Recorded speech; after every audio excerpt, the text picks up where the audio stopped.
Alright, without further ado, we shall begin. After our long hiatus, our group of adventurers coming clean from the castle itself, the main keep at Caer Dineval, as you guys make your way out, leaving your ally Alistar behind. Where he is, you're not sure, but as your feet hit the deep snow before you, making your way from the sloped, rocky side of the mountainous cliff down towards the tavern away, Huarwar, the Steel Defender, and Tiger joining you, with Arnholt as well. I need everybody to go ahead and roll me a perception check. Absolutely. Opening with a roll. How exciting. What if we all roll?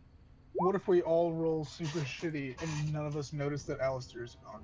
Sorry, I'm too busy rolling adequately. Can my Steel Defender make a perception check? You know what? Yes, he can. That's very exciting, actually.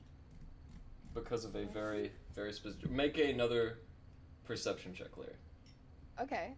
Alright. You guys are rolling fucking very well. Yeah, these are not bad. I'm very impressed. Yeah, good They rolls have on the the same first night perception back. as me? Would it have the same perception as me? Yeah, yeah. Maybe it'll be a cakewalk. We'll get Alistar out in like 10 Okay. minutes. Larry. Well, Sure, whatever right. it is. Holy shit. As you guys are running through, Huarwar beside you. We've got to go back for Mr. Davies! Everyone, is You my guys like, hear... One is moment. my like big fog cloud still happening? It is indeed. Okay, just checking. If you wanted. As this happens, you guys all hear a deafening sound. A sound of a massive crossbow bolt being loosened from the nearby trebuchet. As it darts its way in for the kill, heading towards Huarwar, the Steel Defender looks up just in time and blocks the shot. As the Steel Defender, with its natural 20, lifts its steel arm into the sky, the ballista bolt smashes straight into it. Larry, your Steel Defender takes 13 We're all- points of piercing damage Oh, as shit. you guys successfully make your retreat. How much? 13? We Indeed. need to. Okay, hear me out. We need to get to the other side of the lake, and we can get to that wrecked watchtower. They won't suspect us hiding in there. Regardless of where we're going, if everyone could just stick to me, that's the only way all of us are going to be able to see. So just stick as close to me as you possibly can. We'll go where we need to go. We're not turning around. I think we're all settled on Put that. my hand. I put my hand on Glenn's head from behind, and I'm just following him. Okay. How do I change the health of my Steel Defender? I'm gonna need a It's alright. briefing. I'll do it for you. Okay. Oh shit! Fuck! I forgot about this. I have a prop. I will have. You have a prop? This motherfucker's Yeah, got- keep playing. Keep playing. He's running. He's got a real life trebuchet in his garage. Ladies and gentlemen, give it up. For As you trebuchet. guys- As you guys do successfully make it away from the keep, though, and head down the Caird, following Rez's advice. We're gonna mute Eric just for a second. As that occurs, at the same exact time, Alistar, you are currently inside of the cistern. As you're getting accustomed to the wet and frigidly cold environment around you, Alistar, you do see movement.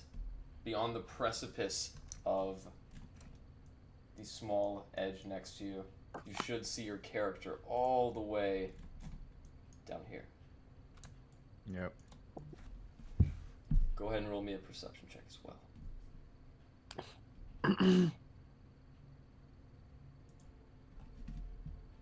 I'm also going to prompt my Steel Defender to heal themselves. Okay. Alistar, before you, you see this beast, this leviathan of a spine devil, as it careens around the bank of the small glacial path to your right. You see it whip its head back and forth a ways. Now, before I finish, what are you doing at this moment, Alistar?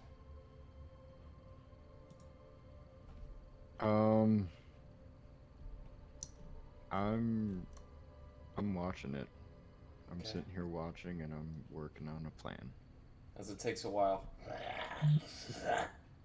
you hear its murmuring breath cease, and the barbed devil ducks beneath the ice and disappears once again. As it sits there and you take in the rest of your surroundings, you can see a small crow perched on the bow of the ship. It looks at you,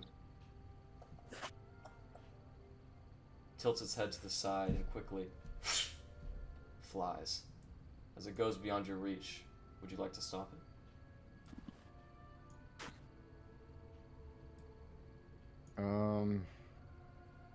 No.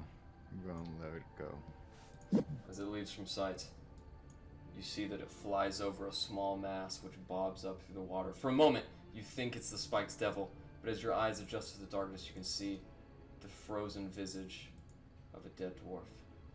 As she floats deep in the water, her head careens into the side of the small boat, and she lays there, still and dead. Just then, you do spot the barbed frost devil as it breaches again right next to you. Sensing the movement of the frozen corpse, it darts its head over. Alistar, go ahead and roll initiative.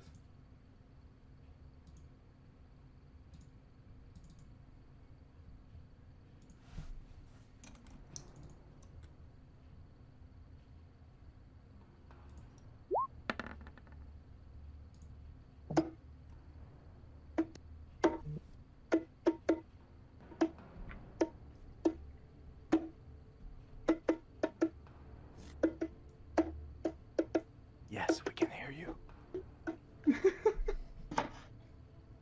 As this happens, That's the my rest prop. of you make your way down and inevitably get to the lock. It is completely frozen. As you guys finally edge it now, what would you like to do? We still have the fog cloud around us, right? That is correct. We Yeah, should we head do. to the opposite side of the lake and get to that watchtower that's already destroyed. Hide amongst the ruins. Here's the thing. I'm going to be completely honest with you. I don't know if it's the best idea that we spend any time necessarily in this space directly. I am tapped in terms of my space. I am at capacity, and if we sleep here, because that's unfortunately for Alistair, he's spending the night. I realize we need to regroup. I'm not doing all that great myself, you know, pretty beat up. So I think we should go to the opposite side of this lake and regroup at least in the watchtower, and then we can figure out a plan from there. Okay, if we think that it's a space that they're not going to check, I'm in. Well, all I know right now is that they're trying to get us. They have one of our friends, and we don't really have time to stand around and talk about it. We at least need to get to cover.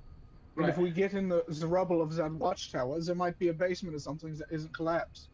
Okay, you sound sure. I'm in. Let's go. That is A right. friend, right? Hmm? Should we not try to help? We will try to help, but Larry, Glenn, or myself are in any position to help at the moment. Okay, I'm okay. 5 then inches let's away go. from death. So I think, So let's I go. think that's the plan. Yeah, just Okay. like mad dash, and then we'll just go take a nap or something. I don't know. As you guys begin dashing across the lock, Arnholt speaks up. How can they see us? They fired a bolt from the ballista, but they are in shadow. How is this possible? As you guys continue to make your way across now, you can see, even through the fog, Glen, as you're kind of at the front now, a small gleaming light, a lamp light, on the other side of the lock. That is the same light which you guys are drawing to now as you begin your sprint across the lock. I need everybody to go ahead and roll me a dexterity saving throw. Oh, great, yes. For defender as well. Oh, great. Rez, as you Yep. skip out on the ice, something about your leathery shoes sticks to the ground. Erlond, you as well dart effortlessly across the ice, making up and keeping pace.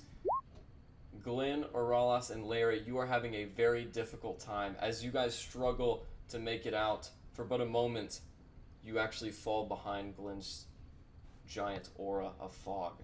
Glenn, as you spot this and are aware, what would you like to do?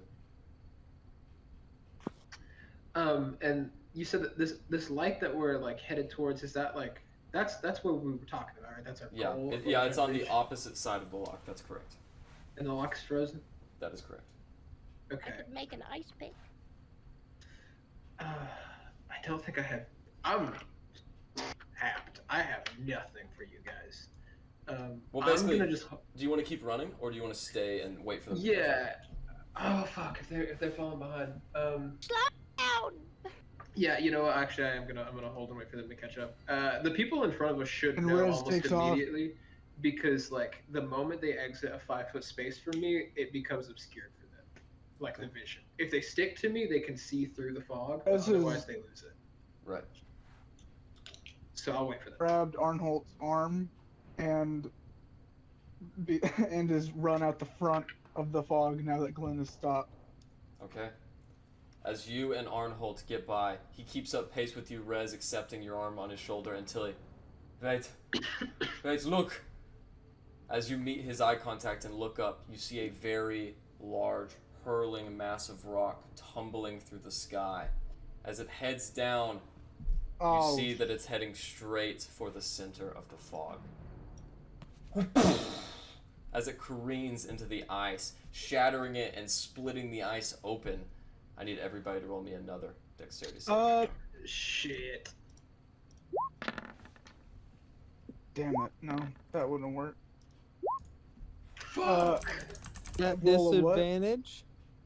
Nope, just a dexterity No, no. Wait, why did it do disadvantage. 2? It always does. We'll take the first roll. Oh, Okay. yay. Can we not? We're about to be in ice cold water. So, Can the second one be Ariel? Rez, since you specified that you went ahead with Arnholt, you are good. However, Glenn and Erland, you guys take a grand total of... Oh, that is a bad roll. Do not... Please ignore that roll. There's no... I rolled a d7. That's an interesting dice. That does not exist. As it hits the ground, you guys take 17 points of bludgeoning damage. Ooh.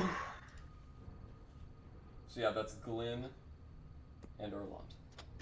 Not me, right? Not you. As you guys jockey back and forth, the rest of you steel yourselves in the ground. Glenn, you two pull yourself up from the ice if you're not unconscious. And you guys are back up standing. As you guys see, Arnholt and Rez are just a few feet in front of you. As you guys get your bearings, Alistar, go ahead and roll me an initiative.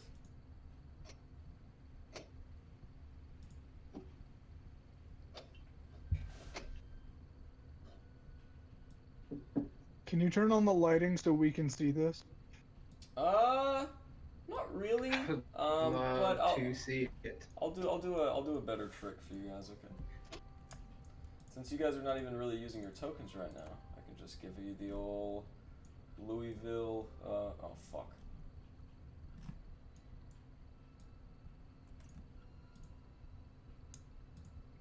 But anyways, yeah, Alistar, give me that initiative roll when you can. There you go.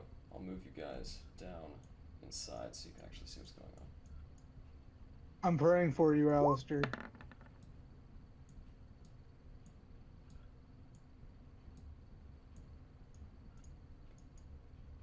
Alright.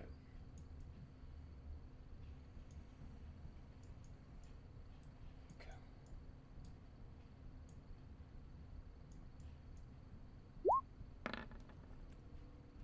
Alright. We're gonna go with the 20. As it's the Barb Devil's turn, Alistar, you see as the Frost Devil comes up out of the water, it stops with its arms dangling by its side and very quickly throws these two massive ice spikes in your direction. Does a 20 hit? It does. Then a natural 20 would definitely hit. Alright. Alistair. You take a total of 27 piercing damage as these two ice bolts sink into your chest. They pin your body against the wall. And combat is over as you are unconscious.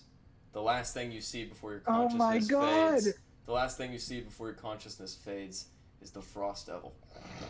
I tried to say it. As I it tried to say it. slowly walks out of the water, and you lose consciousness. I'm gonna kill myself. This dude's been saying, I just want to say Just real quick, died.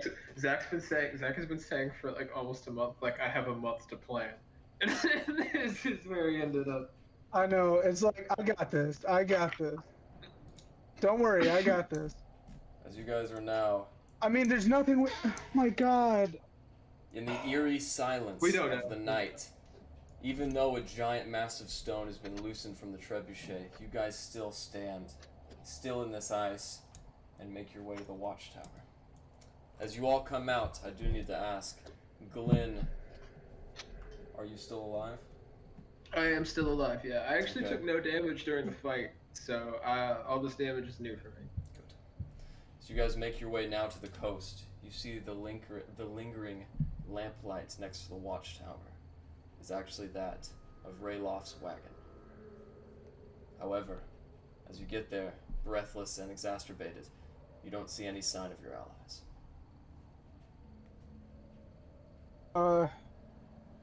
Is there any opening into this? Like, how destroyed is this watchtower? It is completely destroyed. There is a remnant of a staircase that walks up, but you could take the staircase as high as maybe 20 feet off the ground before it too is reduced to rubble. Is there any sign of like a trap door or a basement or any cellar or anything? Go ahead and roll me an investigation check. Good call, good call.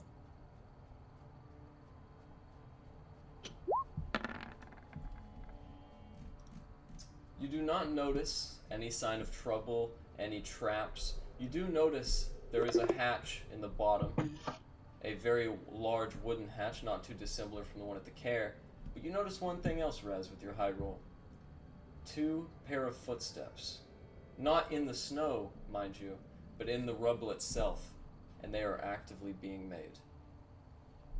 You can see them appearing in front of you. Real quick, in that moment, I Stab him. cast Fairy Fire directly on that source where I see the footsteps.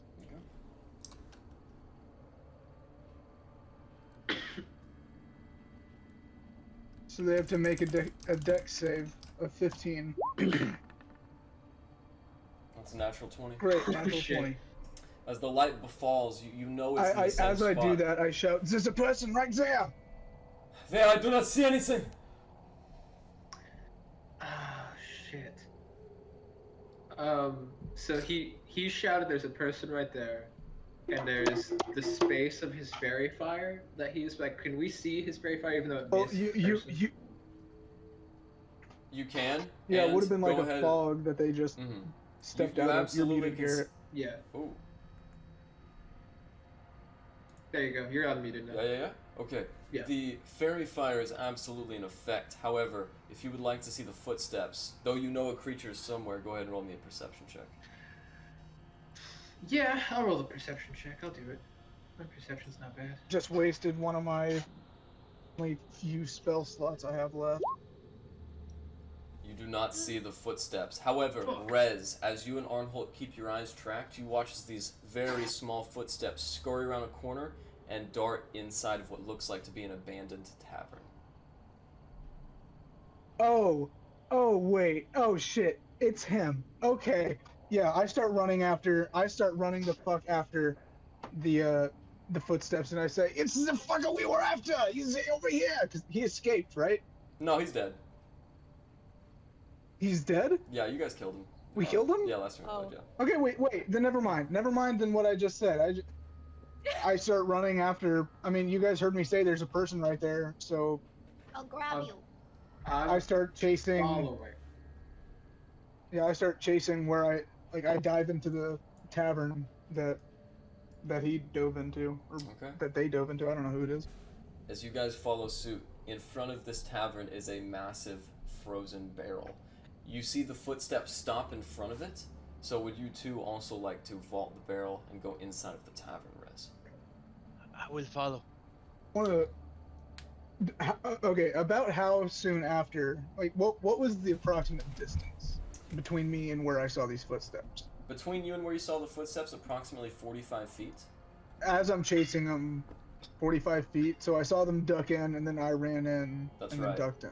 I should keep in mind at this point you've gone far enough away from the wagon and its light. You're actually in pitch darkness, but you can see inside the tavern, and you can see enough to jump in if you would like, Rez. Yeah, I'm jumping in. All right. As you and I'm holding my gun. As you look out, Rez, inside the darkness, you can't see much, but you feel something sticky and wet beneath your feet.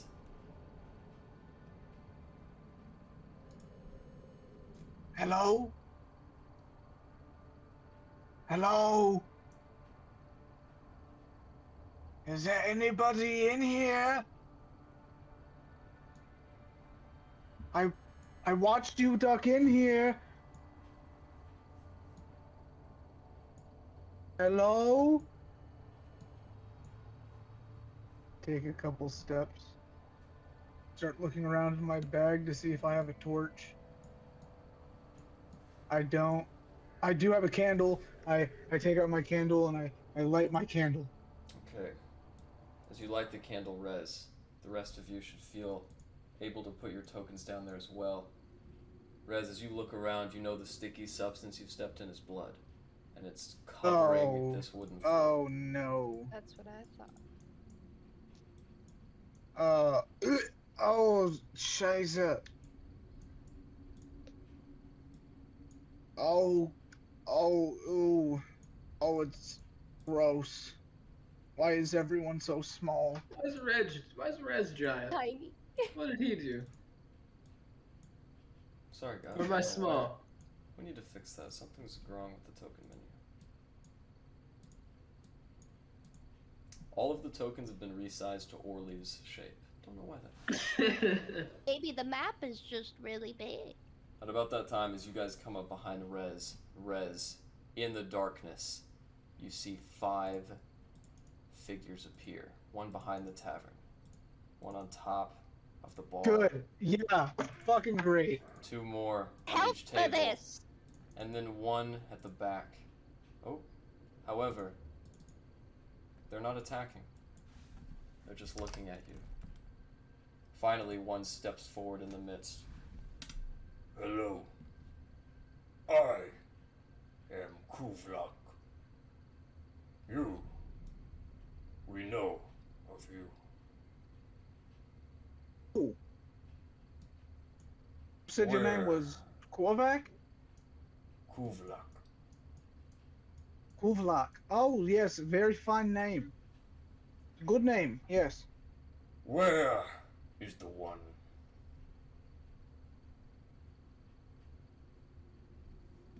Who? The one. Our people know you have helped him. Took him to the city of humans. We must find him. Oh. What are your intentions with him? Roll a persuasion check. Tidge on this. At about this time, Alistar, your eyes flutter anew, and you wake up in a very familiar and polite space, though one you don't entirely recognize. As you look around, Alistar, you can see a sloping, icy valley, not too dissimilar from the one which you were just atop, yet there are no castle walls. In front of you, down deep in the valley, is a glowing campfire, surrounded by a group of what you assume to be frolicking halflings. What would you like to do, Alistair?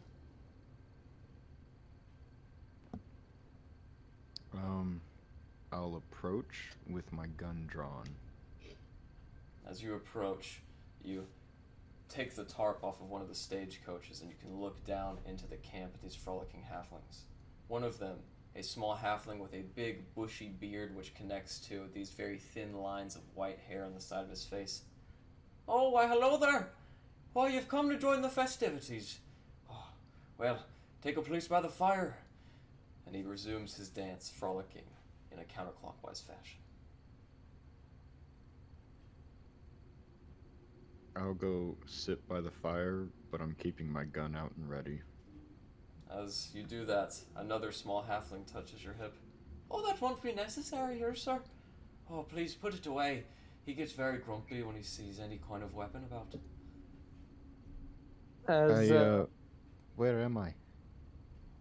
Oh, you're in Stygia.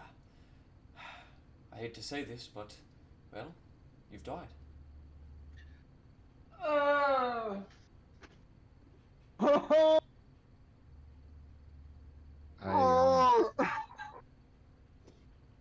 I think you might be wrong. I'm still here. Right you are. Don't worry. The Frost King will be here to sort out any affairs you could be having in the physical world. Frost King. While this is going on, Orlon is going to wild shape into his chalice form, and then I'm gonna cast Cure Wounds on Larry right in front of me, Okay. as well as give myself the chalice. Go ahead How and roll much me. do I get? You get 8 points of healing, Larry. Yay. As you feel yourself rejuvenated, Alistair, as you look around, you can see around these halflings is a very similar pendant. The same pendant that you saw adorning the necks of the cultists in the castle. And with that, we'll go back to the rest of the party. Rez, as your persuasion check is high enough. He, the king of the mountain, has betrayed us. We need to find him. If we find the one, our king will reward us greatly. So you want to hurt him? Yes, we would have killed him, but you lot pesky, meddling mortals. At about that time, you see various Durgar begin to grip their daggers and gain a combat pose, but the chief among them, the Durgar with the bloody gray beard, holds his hand aloft. We do not need a fight, just information. Oh, yeah, what do you need to know? Where is he? Where's the one? Just refreshing. This is Eric to DM. He is asking about Hagar, right? Or however you say that guy's name? Rogar, indeed. Rogar. Yeah, we left him in Brinchander? Indeed. Okay, yeah, just wanted to double check. Oh, you know, I think we left him in Targos. Roll a deception check. And I got advantage on this shit, too!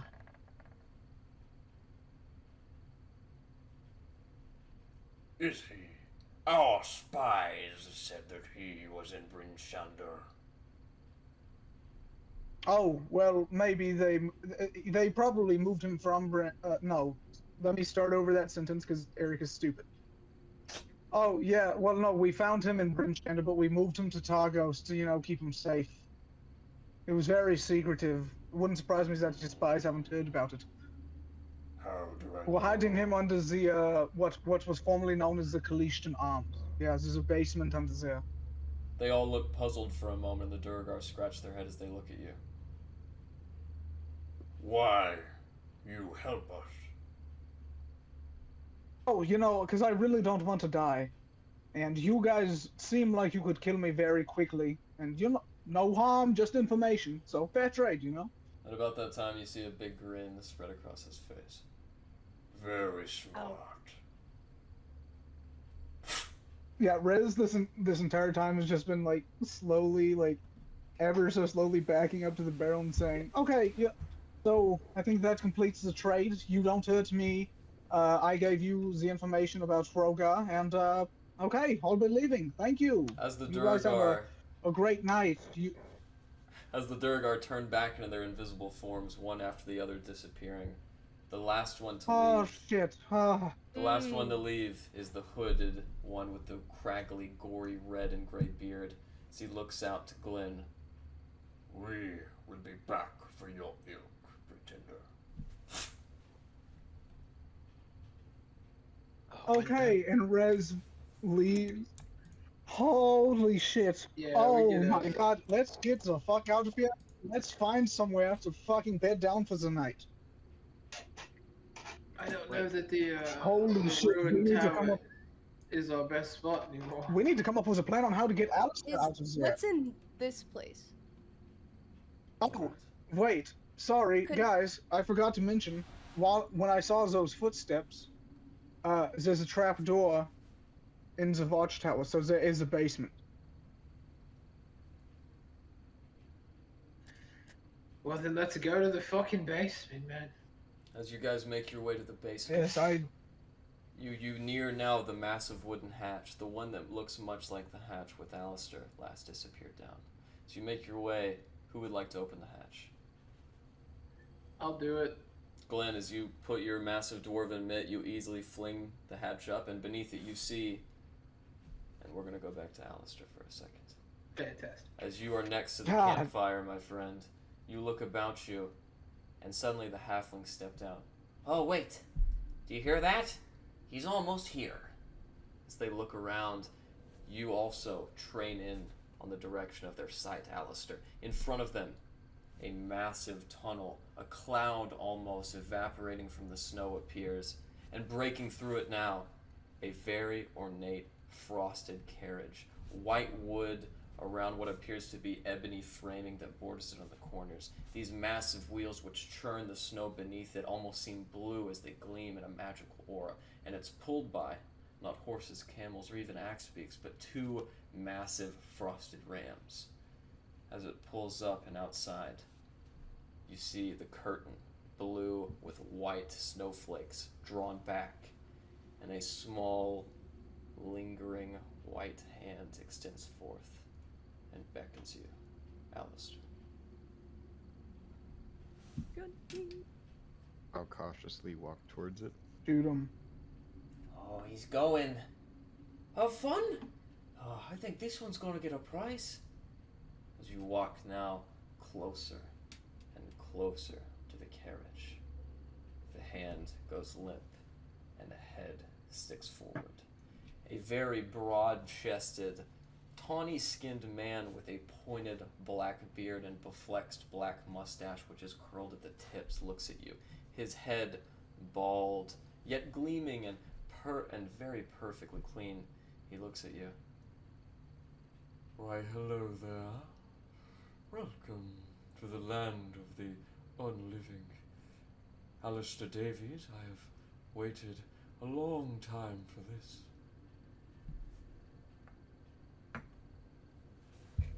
I have a Please. feeling I've been putting it off. Indeed. Make yourself at home. Would you like a Callistan delicacy? I'm alright, thanks. Are you sure? They are ever so delectable. It's about that time you see him pinch a small golden pouch, and from it he removes a small chocolate cube which he throws in his mouth. So, I'm watching the sweets. I understand. What do you think of our little home here in the Nine Hells? Want to change the name? Stygia? Nine Hells is a bit daunting. Oh, not this circle, Mr. Davies. This is the sixth circle, my own frozen dominion. Right. frozen at that. You know of me, don't you? Come acquainted with my worshippers on the surface. Aye, the weirdos with the pendants. I ran into them. The very same. They have known me in this way, though none of them have had the luxury of boarding the stage. So, I really only have one question for you, Captain. How much are your friends and that little life above really worth for you? Aye, well, now you're getting down into logistics. You gotta separate. I don't value them all easily. Rez, done. Get rid of him. Don't need him. Glyn, now that fella, I owe him quite a bit.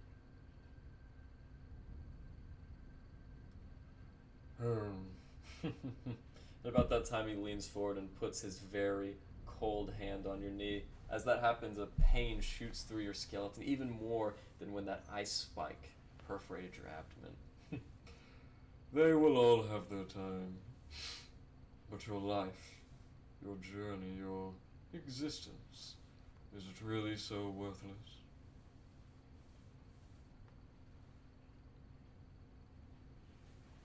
I've known this was coming for a long time. Admittedly, it'd go like this. Always pictured it more bottom of the sea, resting with my fellow crewmen.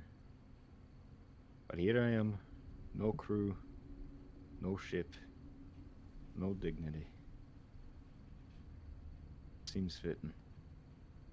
There are less dignifying things than death. After all, I am trapped in this realm, without even so much as a vassal to do my bidding on the surface. As a matter of fact, I require such an avatar, and despite your lovely facade, I happen to believe that you want to go back to your physical form. Am I wrong? Aye, I'd like to see the sea one more time. And so you shall, but not without a cost. And what cost would that be? Well, it is quite simple. When your journeying is done, and you finally meet a more natural end, you will come here to the labyrinth of Stygia, where you will live eternally as my slave. That don't quite sit right with me. I don't have the taste for slaving. So, you refuse my request of servitude? I believe a man should stay free.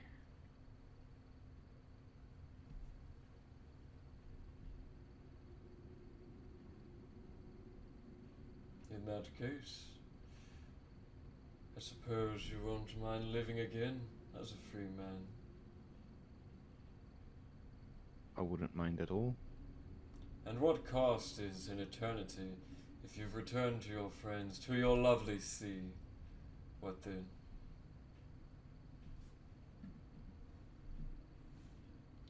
Let me get this straight. You're offering to send me back.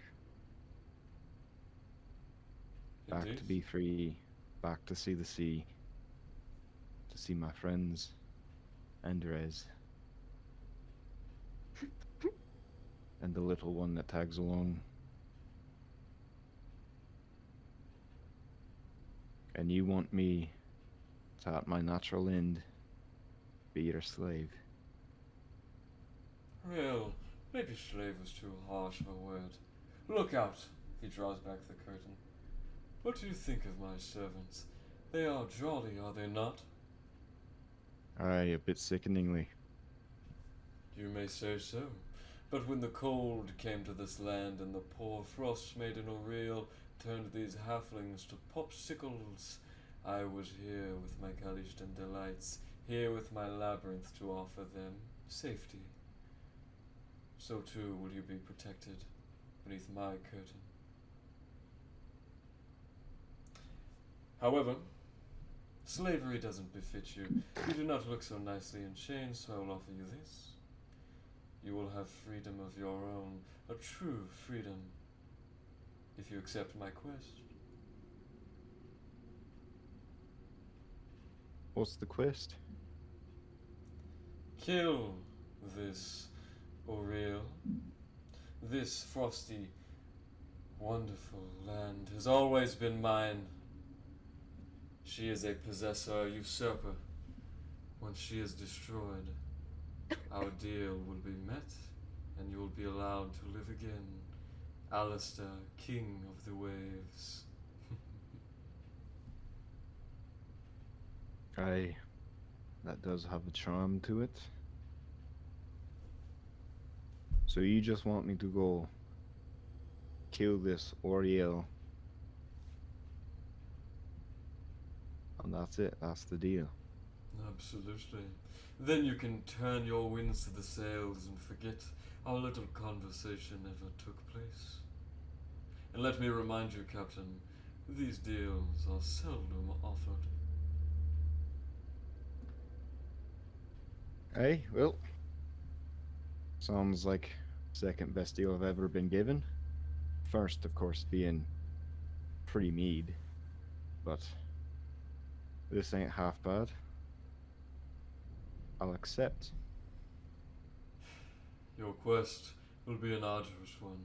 Fail, and I shall see you again. Succeed, and this shall serve as our final tiding. He takes out his own necklace, pinning it in the back and detaching it. He takes it to you and pins it around the neck, the nape of your neck as well. As you look down, you can see what looks like an icy shard, very perfect and gleaming in its aura. This will offer your safe passage to the land of the living. Use it well. Thank you, sir. Indeed. Thank you, Captain. At about that time, he picks up the clasp with the amulet and kisses it. And you wake up, blood and iron in your chest, or in your mouth rather, as blood escapes your chest. The Frost Devil descends back into the water, seemingly unwilling to harm you. And you are back in the land of the living, painful enough as it is. Glenn, as you look down into the darkness, question. go ahead. Just for a little flavor, in that whole scene, was it like nighttime? It was dim light. Like, did it appear like it was night? It was dim light, though it is an ethereal plane that bows to the whims You said- of its possessor. You'd say it's like a pale light. Yeah, sure. Okay, so Alistair just had a dance with the devil in the pale moonlight. I hate you. Going back, that's what happened. And with that, God, I wish there was such a thing as negative DM's inspiration. By the way, Zach, you still have your 1d6 DM's inspiration. I imagine like that devil character from the Powerpuff Girls. Do you know what I'm talking about? Not too dissimilar. Think about Are you that. talking about her? Her Yeah. Or Not- him? Her? or Which one? something. It was It Him is- or her? It is not too dissimilar from that creature, though without red. It is actually just a tawny brown skin with bright blue ferrous eyes. Glenn, as you open the darkness, immediately you see a spear that is chucked in the opposite direction. Go ahead and make me a dexterity saving throw, Glenn. You got it. I have absolutely, like fucked up all these so far. And We see Glenn open it, spear come out, and Glenn close it. Okay. Glenn, you dodge the spear in time. Just Yes. about that time, you guys all look down and there is light beneath you. Sorry about that, buddy. I didn't see you there. As you guys look down, it is Rayloff, alone, with his fist ready. Oh, you know what? Honestly, smart move. You should have done that. I'm not mad. You guys see the lieutenant out there? Did we see the lieutenant? We see the lieutenant up there. I forget. No, No. I'm we gonna didn't see the lieutenant. with my dim candlelight. I'm gonna look into the distance to see if I can see him. You cannot, and as you look around, you hear Raylof's voice. Well, when you guys went back into the castle, they went back to East Haven for reinforcements. I don't know where it went. Well, hopefully he those reinforcements are all the way, because we're in a bit of a pickle. I'm gonna let you know, we left with 6, 7, I don't know how many people we left with. We keep bringing people on and off. Regardless, we're short one. So we're here, we're gonna Yeah. So go here's the pitch. You need to help us storm the castle. You're gonna help us storm the castle, but we're gonna go to sleep first. Sounds good to me. Yes. I'll get first watch. You'll get first watch? Okay. Great. I'll take second. Sounds good. Sounds good. Who's got third? How many watches do we need, you reckon? 4? Oh well, Alistar usually take. Oh. Oh, Yeah, he's the one. If you remember, he's the one who's gone. The one you were talking about. My friend Alistair, he's gone. And quite frankly, I'm pretty broken up about it. I'm trying to maintain a strong face here. He's kind of my guy, and he's in like No, hole or something. He was kind of a bully to me, but I liked that. Yeah, he You know, brings. kind of. He reminds me of my. I don't know if I've told you guys, but I also have a sister. He reminds me of my older sister. he's been such cool things. What about He's that got sign? like guns. None of us have Let's guns. go downstairs. Shiny. Let's go down and let's start warming up. Okay. Does that sound good to everyone? I already made a pot of gruel. You can have some if you like. No, that sounds fantastic. It doesn't have people in it, does it? No. As he's saying that, I have Okay, one okay, large cool. spoonful in I've got like the ladle, and I've got like a large spoonful of it. And as he says that, I just put it down and lay down on like some of my like skins that I have on me, like my bear skin. I put it on the ground and I lay on top of it. Warwar, seeing that you're distressed, comforts you as he leans into Glenn. Don't worry, Alistar's a very formidable chap. Besides, what's the worst that could happen in an hour? Yeah, I don't think anything could have happened to him.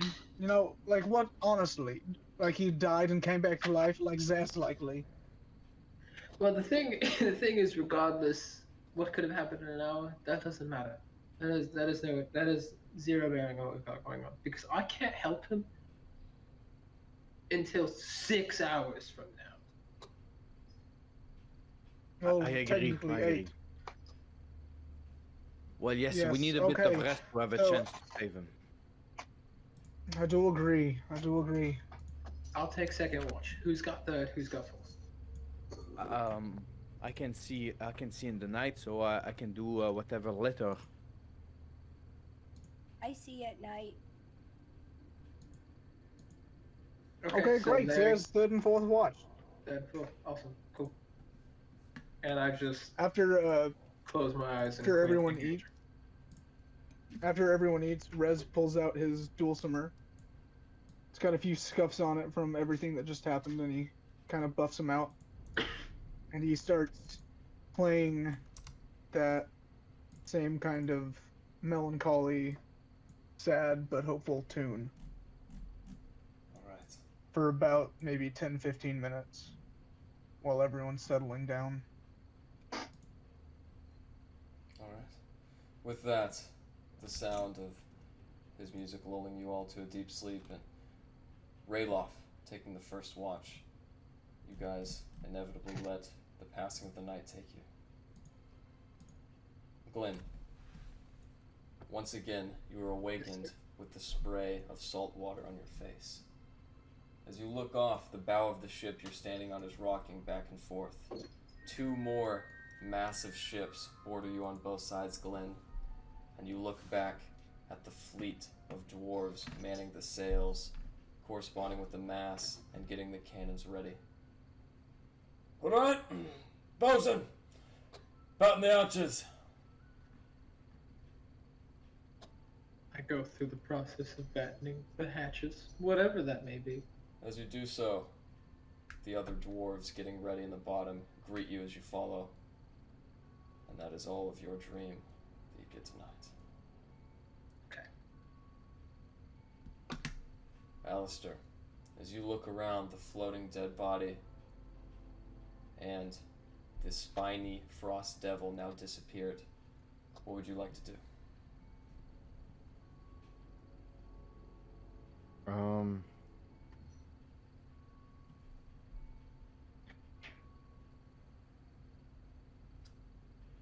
Is this a set of stairs over here? Yes, it is.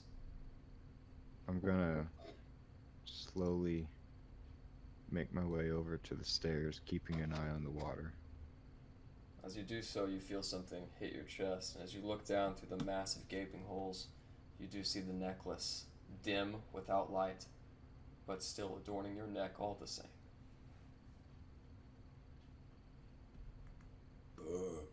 Gonna shimmy up the stairs,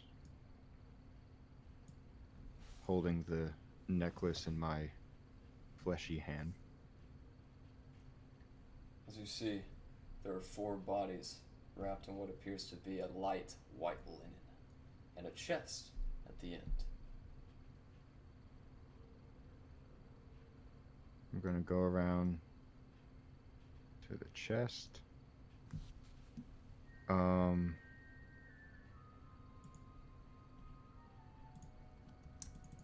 You know, fuck it. I'm gonna open the chest. Inside, you find 2 sets of royal clothing, 2 sets of studded leather armor, 2 silver sigil rings, which bear a very odd symbol, and 3 necklaces just like your own. They are wrapped in a very pristine white sea cat pelt, much like the sea cat pelt which you skinned way back in the giant caverns. And beneath that, as you pick it up, you see a flask, milky and gray.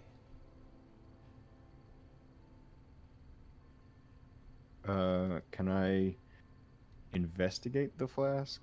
Try and figure out what it is? Roll me an Or investigation. do an insight? You can either roll me an investigation check or an arcana check. It is up to you. I'm going Arcana. This is a flask of invisibility. It will make you invisible for 2 hours after you consume it.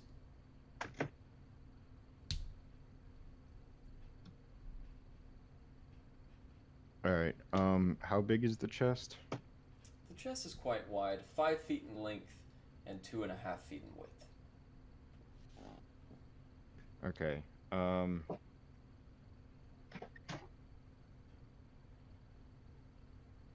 gonna take everything out of the chest and put it in my bag. Okay. Turn the chest over on its side so the opening is facing the wall. And in sort of a fetal position, wedge myself in the chest to take a rest. Okay. As darkness takes you all and you are all joined in a mutual rest, eventually, whoever the second watch is woken up by Rayloff. Me. As he prods you in the ribs, Glenn. Hey there, sorry to disturb your dream. Yeah, by all means, it's my turn. It's my turn. Go ahead, get some sleep. Alright, I'm just gonna bed down right here. It's pretty cold down, but no sign of those Durgar. Yeah, I'm just you take your watch above the hatch. Indeed, I just circled around and made sure nothing was out there. Fantastic. Okay, just making sure. Okay, have a good night's rest. Thank you. As he goes to sleep, Glenn, you walk up the rungs of the ladder. Yeah, Cool. I'd like to go to the. You said that there was a broken staircase and it went about 20 feet up before it was like no longer. Yeah, that's actually on the surface. You've got the ladder which goes to the Okay. hatch, and then the staircase is actually outside and it goes up the ruins. I want to go up the staircase. Okay. As you're going up the ladder though, what is your passive perception? Great question. I think it is 13? 11. I think it says here it's 13. I'm gonna go with that. Is it? Okay. You do not see anything out of place. And as you Okay. go up the top of the ladder, you begin to look out and scan the horizon as you go to the top of the stairs. As you do so, you see firelight lingering from the care and another light. Deep westwardly away from the village on the same road you came in, you see what appears to be a very low lingering green light. Green light. Does green light hold any significance for me? Like, do I recognize what a green light could be? Not necessarily. You have Not heard of necessarily. some magically enchanted docks which have different colored lanterns and interesting lights. However, you can't Okay. think in this moment what this light could possibly be. Okay, I would like to sit at the top of like the topmost stair that I possibly can, looking at like just kind of like surveying these lights and like the area around, and also very quickly take my holy symbol from around my neck and put it on the ground and begin reciting to myself and out into the space. Dear Master, eternal beacon of freedom, hear my prayer in my troubled hour. Guide my mind so that it may lighten my encumbrance in the encumbrance of my compatriots. I ask of this in your name, Mahatma Tui. And then I take my holy symbol and I clasp it in both my hands for a few seconds before wrapping it back around my neck, and then just sitting in silent contemplation and observing. Though no clear sign has taken place, you feel as though your message has made it through to your deity. Go ahead and give yourself 1d4 DM inspiration. Let's go. Let's fucking go. As you succeed in your watch, inevitably it comes to an end and you go to wake up the third person. I believe that third person was Arlas. So I'll go to wake up Arlas. And when I do, I'm going to try to wake up as gently as I can, but also quickly because I want to go to fucking bed. So just a quick shake. Arlas, hey. Yeah. Yes. Hey, bud. Your time. Your turn. I will say, saw a couple lights while I was up there. I went up to the stairs. It's up to you where you go. I think you get a pretty good vantage point up there. There's green light. If it gets closer from the start of your watch to the end, be sure to let Larry know. Okay. I will not go too far. I'm gonna take 2 hit die in my short rest time, just to be careful. And I'll be casting minor illusion in the doorway, so there's gonna be a fake door after the door, which I Okay. can see through. And Awesome. I'll do that 60 times or 120 times in my. So just so we're clear, are you casting a door in the castle ruins or actually on the trapdoor itself? Garrett muted. Thank you, sir.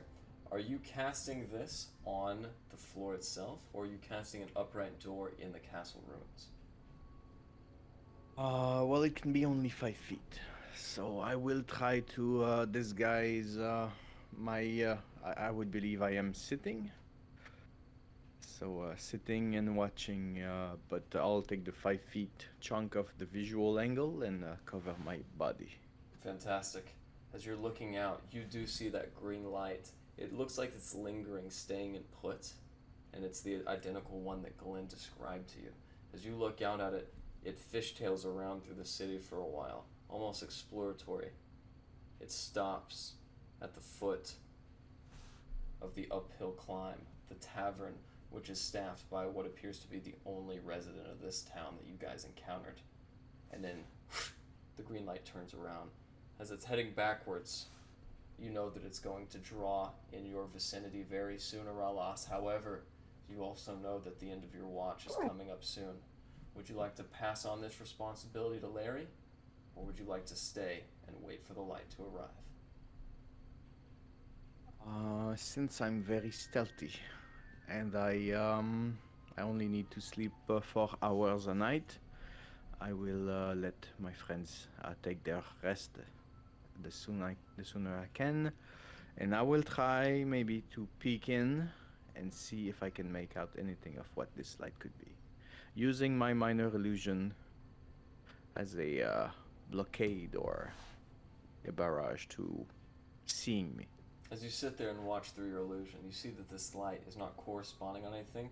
These two sparks of magic energy dance and then land in front of you. About 45 feet away, almost at the exact spot where you heard Glenn yell out, Rez yell out for the footsteps, you see these two sparks of green energy. As they dance around the destroyed tavern, they inevitably meet in front of the doorway, and they disappear. Two humanoids take their frame, covered in winter clothing, their faces obscured. They go inside the tavern.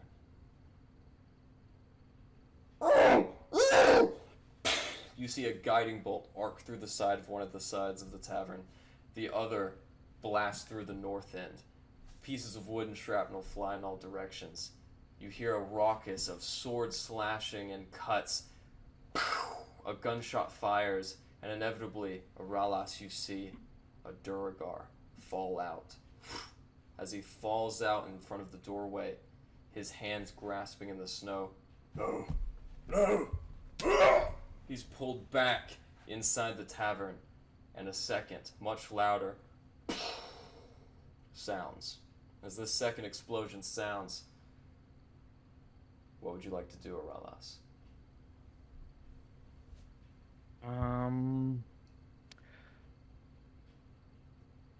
I believe I will go wake up Larry. And since I don't need to sleep right now, I will say, Larry, there's something going on upstairs. I am going to go check. Yeah? It's your guard duty. Uh-oh. If I don't come back, or you hear any more fighting, intervene and wake up the guys. Okay. And I'll rub the crusties out of my eyes and set up my spot. And I'll stealthily get closer. And I will try to overhear if I hear any conversation, just to have a little bit more information if they kill everything or just the mean ones. As you do so, you draw near. Go ahead and roll me a stealth check. This should be fine. No, it's fine. No. Shoo. Sneaky Eric. We'll just do that. 19. No one hears you as you draw to the side of the tavern. You know, if your lieutenant was correct, we ought to find them here. Yes, I know. But it seems as though they didn't come this way. After all, do you really think that they'd leave this group of Duragar alive?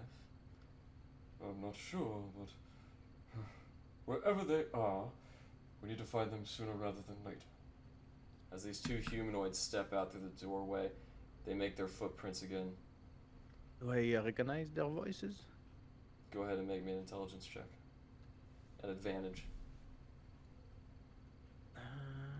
Intelligence. Got them good ears. Should be good. You're very familiar with these people.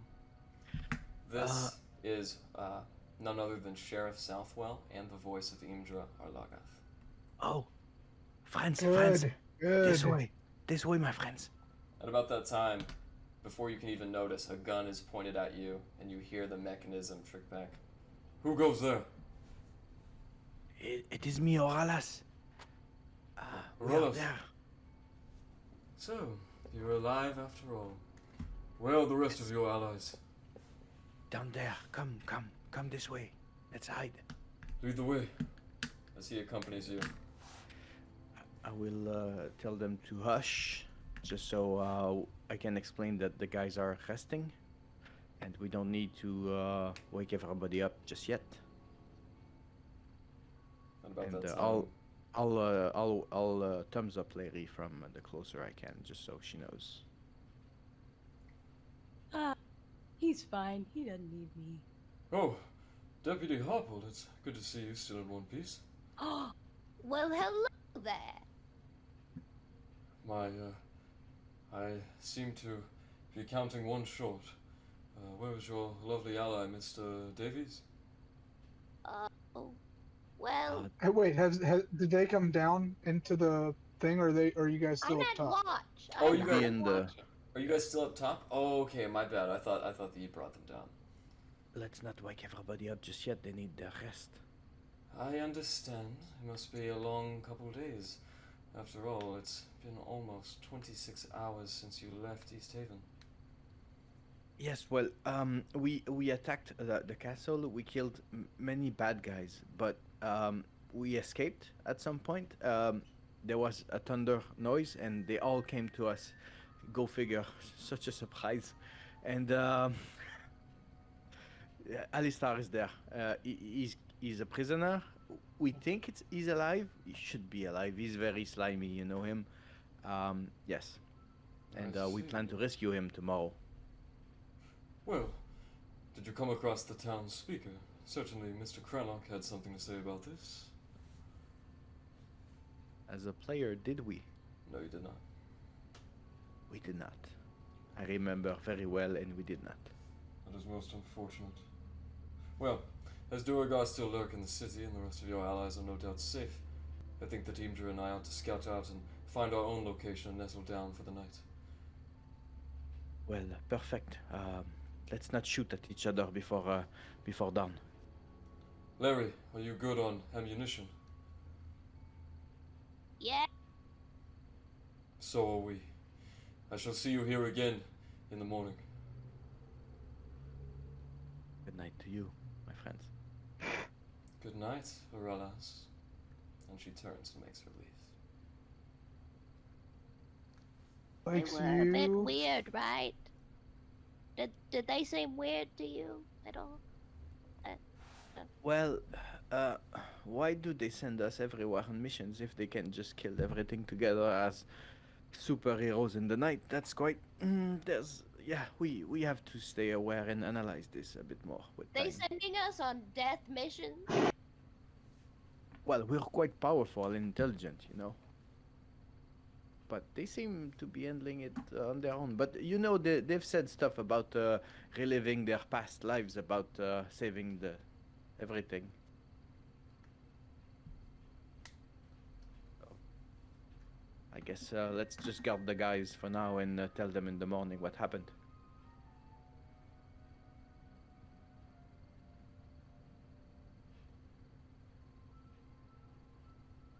I don't think I have anything to do in my in my free time aside my trance. So And with that, the rest of your watches go on without a moment's notice.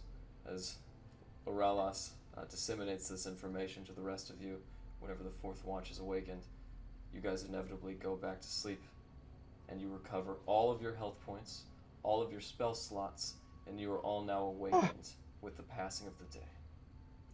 Actually, Alistar, you were the first to be awakened. Above your head, you hear a very steady stream of marching. And as you rub the crust of sleep from your eyes, Alistar, you can see before you a figure. With your dark vision, as you affix the goggles, the dark vision spectacles to your eyes, you can see a tiefling woman.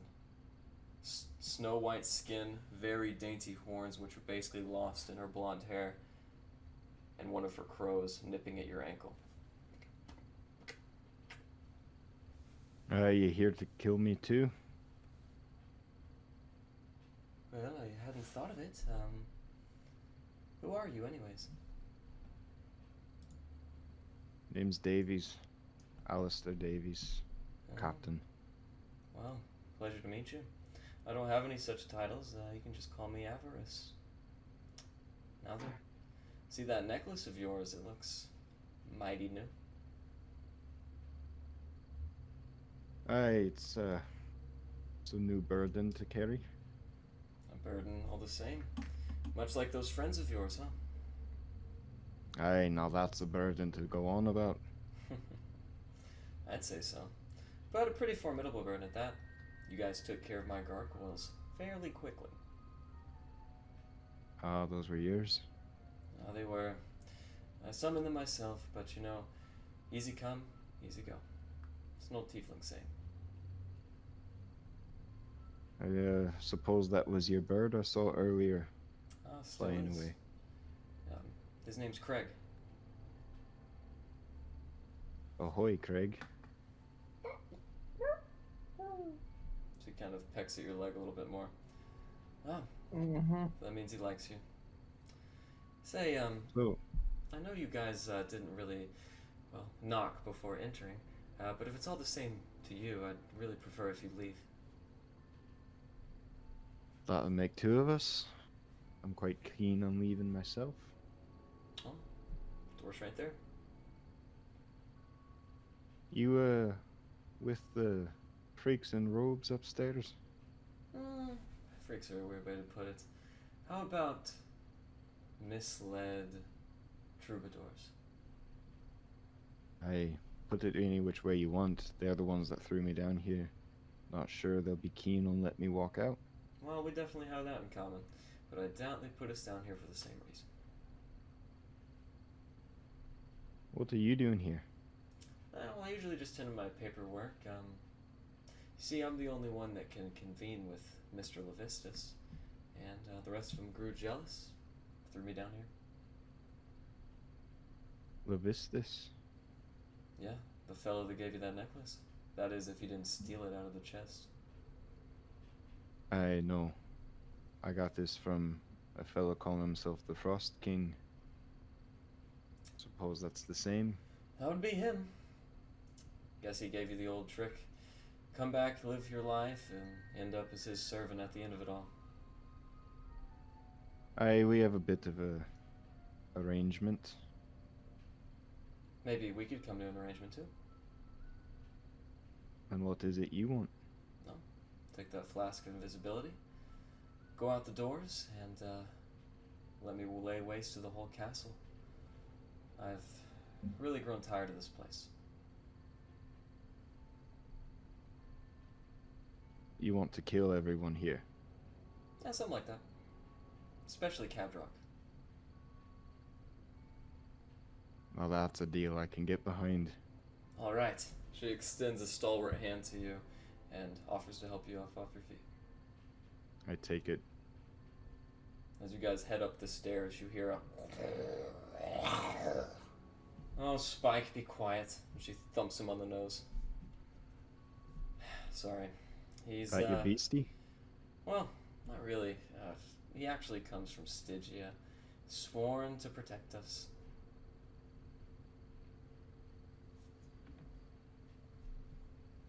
Stygia is the place I just came back from.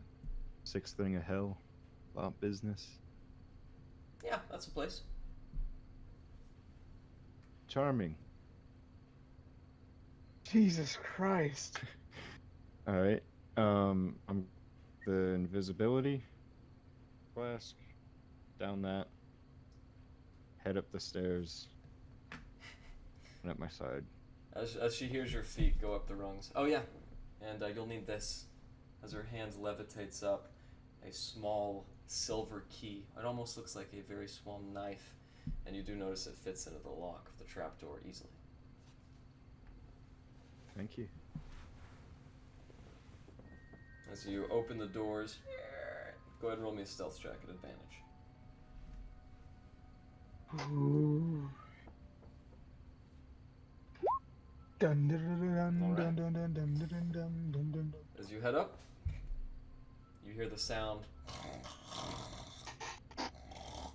of a snoring cultist. Another cultist tumbling around in his sleep with what looks like a dowry pillow pressed to his ears. Oh, make it stop!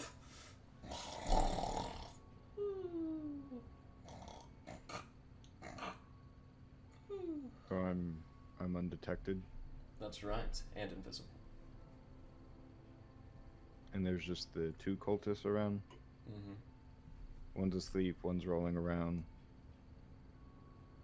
Indeed. There's actually 4 beds, but there's only 2 cultists asleep in this room. It is very early morning.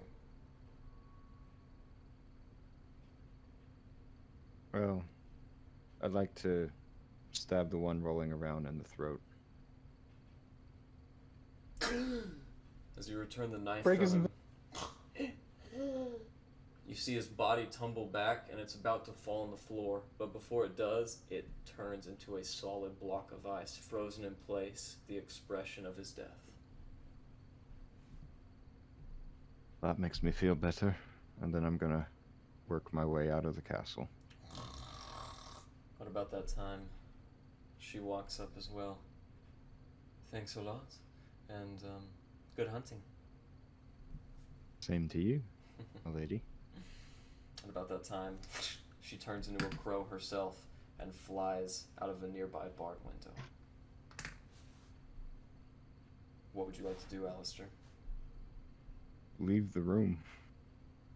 As you- Or just leave any way I can. As you do so, you make your way out, and you see Kadrock with his hands behind his arms, leaning off of the balcony which overlooks the central keep. As he looks down right at you, you know he can't see you because you're invisible. And as you look over, the doors, the massive, once stalwart wooden protectors of this care, have been blown off by the help of the steel defender and the alchemist's fire. You can just walk straight out if you'd like.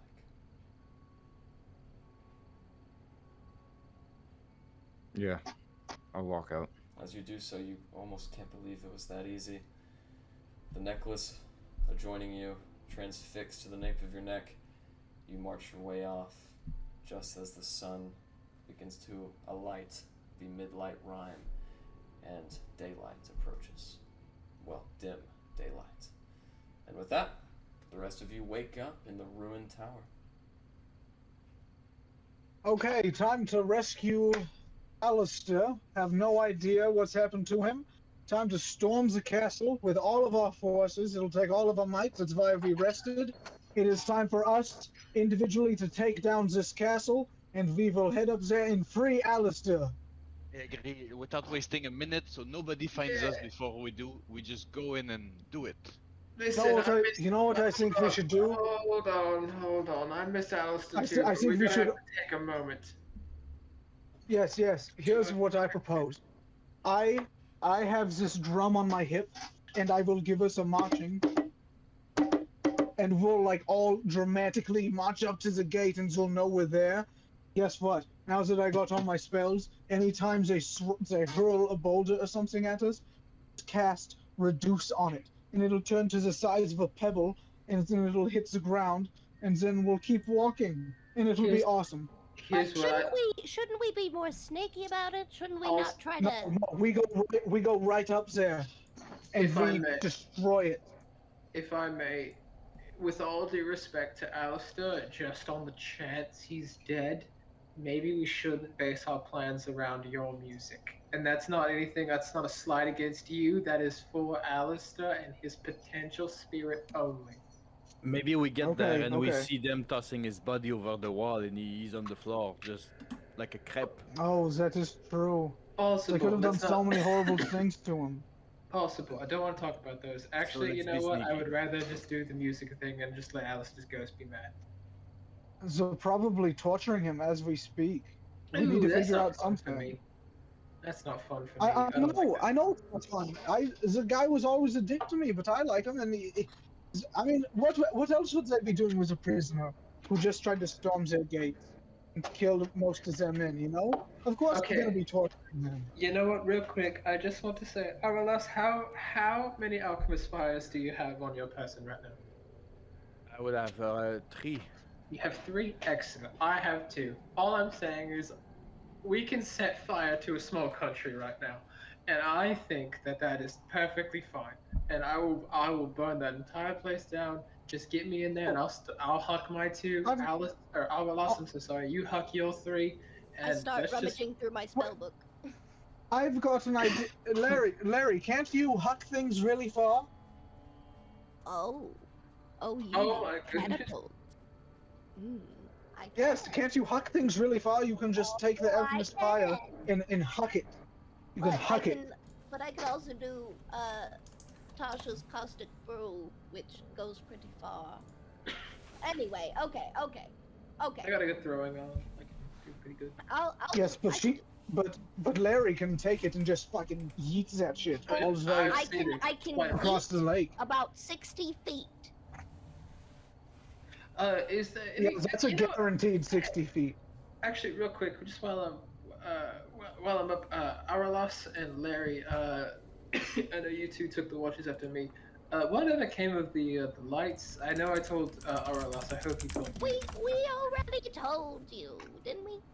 I don't think so. I think we just spoke up. Stop No? praying to your No, god we every just woke morning. up. What are you? What I is think the I green light? trust- You guys saw a Uh, green light last night? The lights was people. It's fine. It's fine. Wait, what do you mean the lights was people? The lights was The sheriff the sheriff, my friend. and Imja. Yeah. Oh, they're here? Well, Why didn't you to bring? Did you talk to them? Well, they were Oh, Larry, I meant to ask you. Are you good on ammunition? yeah.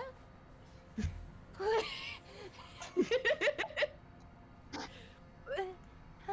Yeah, so did you talk? Did you talk to them? Yes. Why are you being so secretive about talking to our allies? What? I don't know. you talk too much. It's confusing. I take You're Larry and I asking just too many I give her questions. one of those like friendly like snap out of it smacks. You're the one asking a plethora of questions. If we're honest, Oh. the Durgar are probably hanging out with us right now. To be honest, we shouldn't be talking about this shit. Let's go Maybe. rescue the man. As you guys devise Yeah. your plans and Time to get rescue ready Alistar. to storm the castle anew, we will take our bathroom break. Thank God. Okay.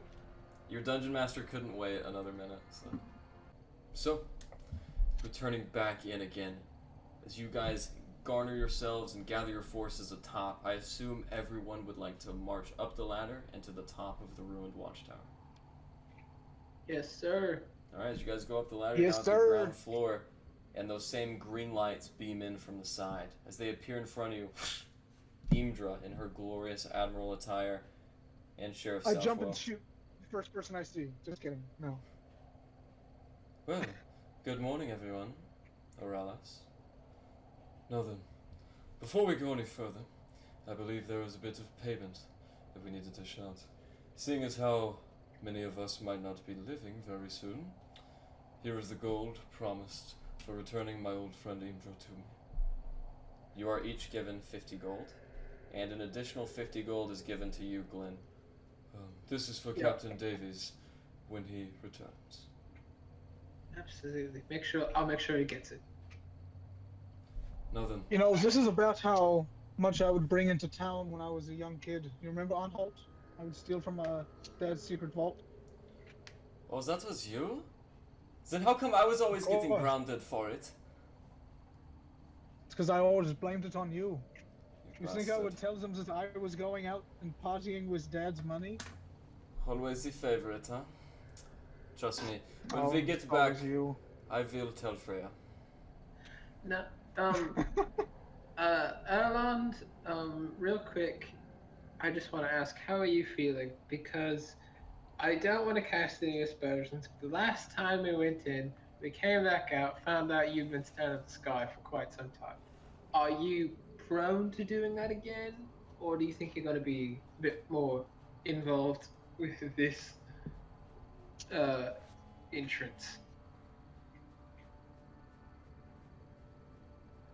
He may be dead. We don't know. He might just be walking amongst us. As you guys look over at Erland, staring off blankly into the sky. That's fine. Don't anyone fault him for this. It's his people's religion, and we're gonna be tolerant of it. Do you think that he's speaking with a god when he does that? I need to Who's get, to say? I need to get Tiger some food. And about that time, you see him race off into the sea and bring about his trident. As he does, he plunges it down and comes up with a knucklehead trout. He's busy. Okay, guys, leave him be. We'll talk to him later. Right. Well, I did give him his 50 gold as well.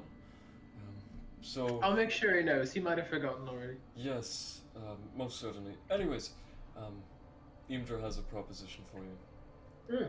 Right. I can only cast this spell once or twice a day.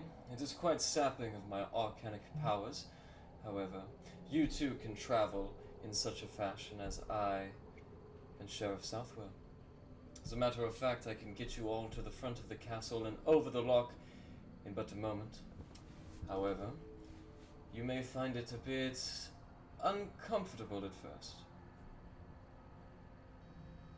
It is up to Hey. you. Guys, I have a crazy theory, okay? Hear me out for 1 second. What if Alistair escaped That's impossible. and he's looking for us Ridiculous. right now? Please, no then- way. I would No, believe wait, that. just No way. hear me out. Literally. Hear me out. He escaped, and then we go up there and we start storming the castle, and he's looking all around town like, "Whoa, where is everyone?" And then he hears the fighting, and he's like, "Oh shit, all this shit again." We barely made it out of there with our lives. Yeah, absolutely. What do you think he did? Just walked out by himself? Exactly. Maybe he No found way. Shut up. invisibility of or something. Shut up. Rez, calm down. I suppose that is okay, fine. possible. At about that time, Imdra looks over. No, there's absolutely no way. While the sheriff was sleeping in the uphill climb, I meditated, and throughout the night, I kept my eyes trained on that building. No man nor woman escaped its clutches. If he did leave, How about a I did bit? not see it. Did the little bitch leave? If not, Alistair's still there. No. As a matter of fact, the only thing I witnessed was a crow that flew from the back portcullis. Oh, like Can that Alistair- means anything. Can Alistair turn into crows? Does any of us know? I know that we've all got weird powers and abilities. Do you think Alistair can do that one? If anything, he can turn into like a metal crow. I can turn into like He's fog, so I probably- don't know. Maybe he can do some shit. Yeah, I can convince people of things. That's stupid. It's barely powers. I'm sorry. I'm kind of taking his place while he's gone. I don't mean to be so mean. I don't No, like it's fine. It's Shut up. it- I'm sorry. yeah, I didn't. no. Okay. I'm sorry. I didn't like that. Okay, so what is the plan? How are we going to do this? I think we just Should do we what she plan said. for I think another we... like 2 hours? No, I think we should just do what she said. We'll do the cool teleport, and then we just run in. I mean, we broke the doors right Okay. open. So even be if I'm teleported. wrong, what is the harm of waiting like another half hour just right here? What do you want to do for a half hour? I don't know. I can play you guys a song. We can have breakfast. I think we should Why? just go in. Why You a guys half aren't hour? hungry? Why? Just for breakfast. Quite not. My best friend is in the building right now and like probably being eaten And by he like would want- alligators. I don't know what happens. If I were in there, I know that Alistair wouldn't think twice about having breakfast. Why are you stalling? Are you scared? He's This is stalling. very. You need to do some calculations, my You friend. are Okay, if I'm being stalling. honest, I don't want to go there again. I almost died. Our friend got captured. I don't want to go storming the castle again, if I'm being quite honest. Brother, I You actually- saved your Neither do brother. there I'm probably is, going to die. there is something about the castle which I did not tell you before, brother. I did not know if I could trust our friends, but I will put it like this. Theodore is still in my room. Last I saw of him.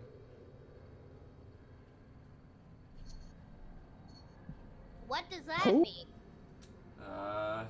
He is my how do you call it? He is my cat. Your cat is. Fuck.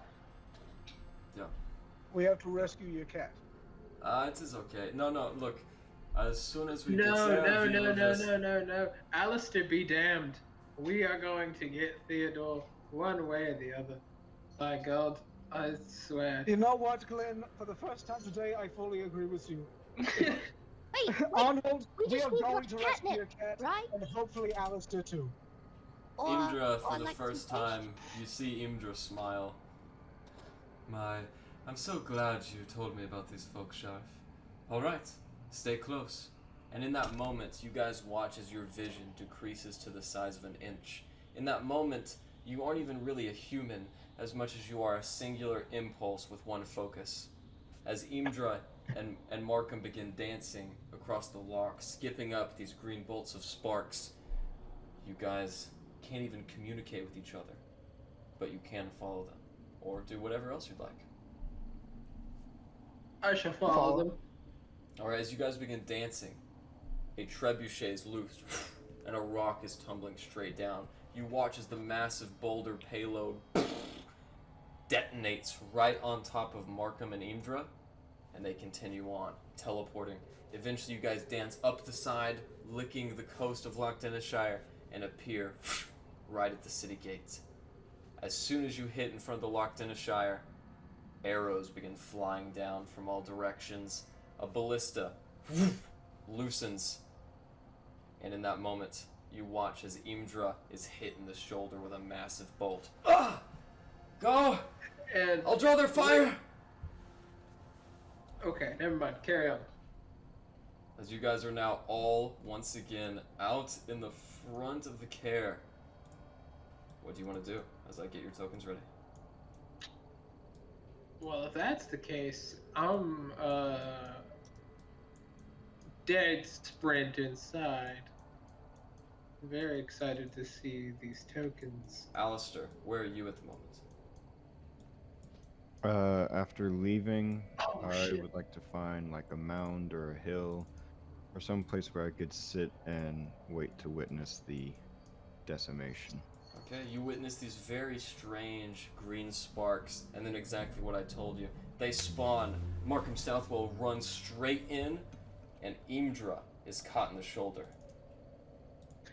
Actually, real As quick, Glenn if I- passes me, as Glenn passes me, I put my hand on his shoulder, and I say, "You know, Glenn, you've always taken up such a large part of my heart.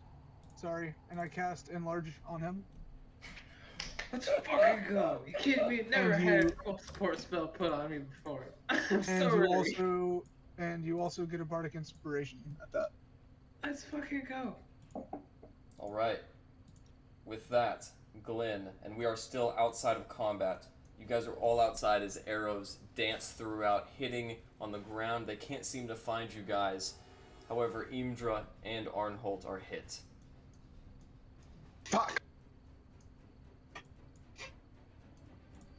I think we need to move forward to safety in the buildings and fight our way in. Yes, that is correct. As, Absolutely. That's as what we're Theodore doing. And calls from the castle, what would you guys like to do? oh shit! Could you guys hear my cat? Yeah. Yeah. Sorry. That was awesome. Sorry. As I am running in, I do want to take, which may be weird given that I'm like enlarged now. I have 2 alchemist fires on me that I don't necessarily want, and I had planned to hand both of them to Larry as I ran in. I don't know where she or where they are on this map. Larry's I beneath might be you. on top of them. Oh shit. Okay, cool. Oh. Great. Here you go. I'm just gonna fucking take them out of my pockets. Larry, as this massive dwarf leans down, Larry, he gives you a flask, and inside of the flask is a bright red liquid. Think of a lava lamp, but more volatile as it rolls back and forth. What do I do with this? Doesn't matter. I am going full What? movement inside. What is? What? As you run It's, in, one of we the talked about it defenders, earlier. It's alchemist fire. one of the defenders from the top sees you running in that gap and fires. Go ahead and roll me a dexterity saving throw, Glenn.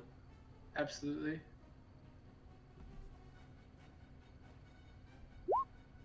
As you Alright, as Big Glenn runs in, he dodges the bolt, and you're on the other side. As you guys see him and Markham Southwell have both made it inside the inner keep. What else would you guys like to do? I'm gonna. Can I? Does this area right here look like it's like? Is that kind of? Am I in cover if I do that? Yes, you are. However, if the other portcullis or if the other bastion on the other side was to have a defender, they could actually shoot you with the ballista. Okay. Is there anywhere around here like that I can see from where I was that looks like it would be a good place to duck and cover? Not really. This castle was built with the intention of keeping defenders on their feet. However, you could run down the hill about 30 feet and hide next to the bluff. Because I don't want to get ganked and I don't want to lose concentration on Big Glenn. Yeah, so someone else do something. Okay, yeah. I don't know what to do. Yeah, we're not in initiative right now. You guys can just do whatever you'd like. To drink this? No, Larry, no! What do I do? Ma- As she says that, you guys see her trying to sniff it. Larry, go ahead and make me an intelligence check. Okay. Do I drink it? Fucking Oh God, kobolds. please don't drink it. Natural Let one. me just drink this napalm. Natural one coming up. Wait. No, Come no, on, no. natural one, baby. All right, Natural one. All right. Intelligence. Okay. We got this. Okay. Yeah, Larry, you're very familiar with this chemical. You've used it in crafting before. This is alchemist fire. Definitely don't drink it. Definitely do throw it. You guys thought I was really gonna drink it. I just can't see what it is. I don't. Keep running, my friends. Keep running. I feel like as Larry says that, like, "Ah, you guys thought I was really gonna drink it," then eyes it viciously and like. Good point. Okay. With that, let me put it this way. Should I throw it now? Well, do you see any enemies? No. Well, hold on to it. Keep running. Garrett muted yourself somehow. Yeah, I'm All actually gonna intentional, move. baby. I decided I'm gonna move over here with my brother. Okay. As you and Arnhold are back to back, he looks at you. All right. Here goes nothing. And he begins pushing off and running forward. As he darts in as well, he makes it past. And in that room with you, Aralas. Oh shit. Big That's right. Arnhold. What is happening? As he runs in, he skips by and a massive boulder comes down. He dodges it. As he does so, he slips by. Aralas, you do the same. And in the confusion, you get by without having to roll dexterity. What would the rest of you like to do?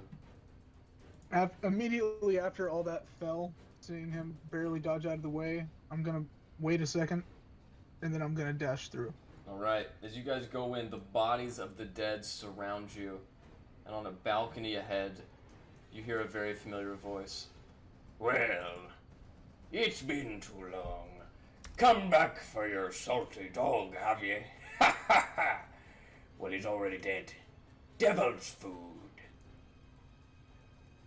At about He's that lying. time, Kadroth jumps from the balcony and two red wings spread out of his tiefling back. As he falls to the ground on one knee, he levitates up, and you can see him before you. Aye, a little big dwarf won't do you any good. Now, time to meet your maker. Men! At about that time, you guys see the castle guards pulling out of almost every entrance.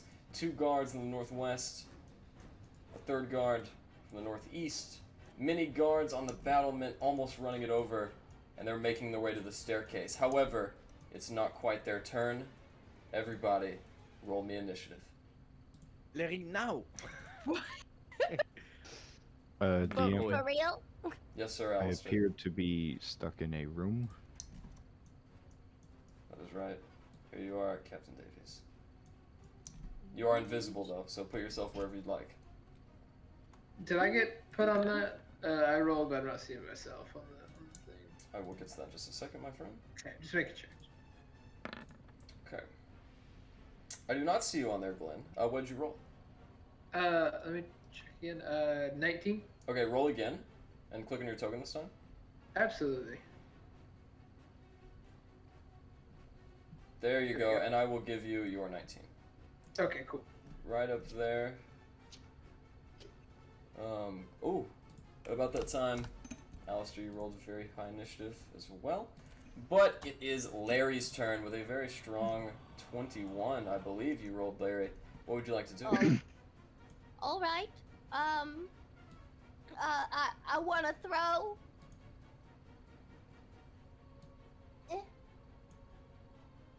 Alright. You throw in the alchemist fire?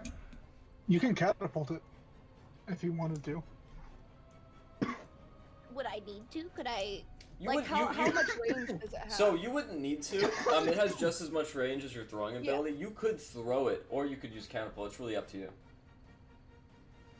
I'll just. Alright, as you hurl it, go ahead and make me a strength or dexterity check. Ooh.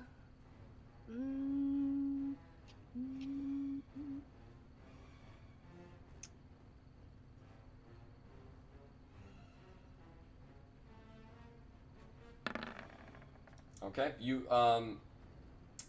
did you give her inspiration, Glenn? Or Rez? Not Larry. Okay. Actually, yes, I did. Yeah, as she passed, I gave Larry inspiration. You did. Alright, Larry, with your D6, go ahead and roll it. If you want to add your inspiration. Sure. Yes, I believe I should. Alright, vroom vroom. The alchemist fire splats and erupts at Kaldroth's feet. He laughs. And just like that, the fire begins coming up his legs. He's gonna have to spend an action to put it out. However, while it's still there, he gains 1d4 fire damage. Go ahead and roll 1d4. As you guys watch this molten, sticky fire cling to his body, it crawls up his pants. He's patting it out as quickly as he can, but it still singes him just a bit. What else do you want to do, Larry? I would like to cast Tasha's Caustic Brew in their direction. There's nobody in front of me, correct? That's right. And it took a bonus action to throw that. Okay. So I could do this for my action. Well, Larry, Glenn is in front of you, so you would have to. Glenn is in front of me? Yeah. You're right here. Where's Glenn? He's that big guy. Oh, then never mind. If you're short enough, you could probably shoot between my legs or something. I'll just throw a hammer. Yeah. Plus, Glenn is huge right now. Well, you could still use Caustic Brew. You just have to run a little bit to the Right. left. Yeah, you've got Like, movement. To the side. Yeah. Okay. Like boop. Boop is good. Yeah, that's a good boop. All right. And then I don't think I think they have to do a saving throw. Absolutely. All right. Okie dokie. All right. There's a 21, which succeeds. Does he take half damage? I believe so. Let me take a gander. Spell description. When you can.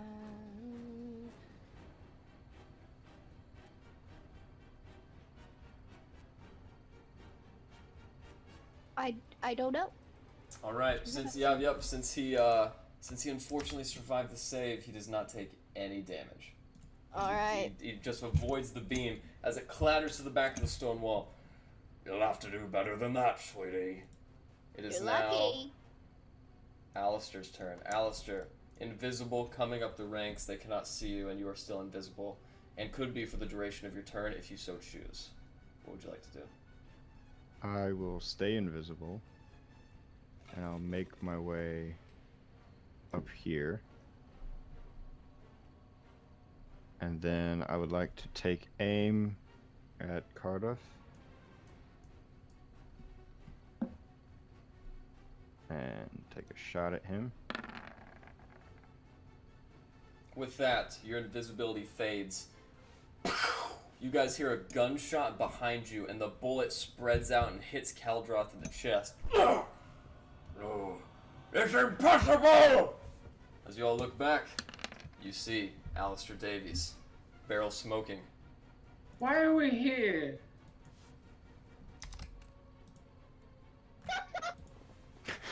Why are we here now?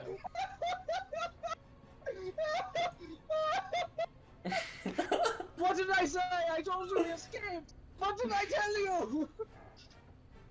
Wait, we're here for a cat, You right? didn't believe me.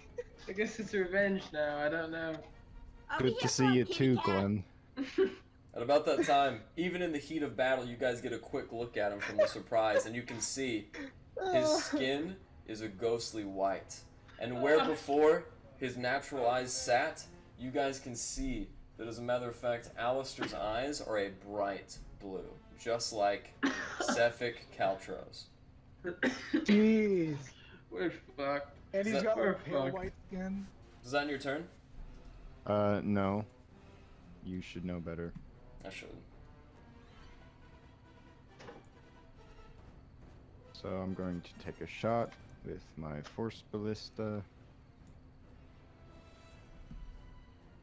So 25 to hit, damage of 13. Your force ballista and your arm was destroyed when you died. What? Oh fuck. We might as You're well down to left one him arm, here. Gimpy. Shit. Basically dead.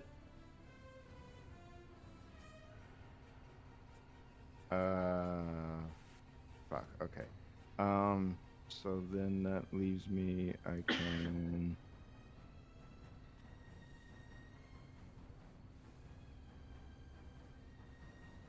Who's close to me? Sheriff Southwell's in front of you with Arnholt and Larry taking up the left flank. Rez is technically the closest. He's like right behind you, and his ears are probably ringing from the gunshot.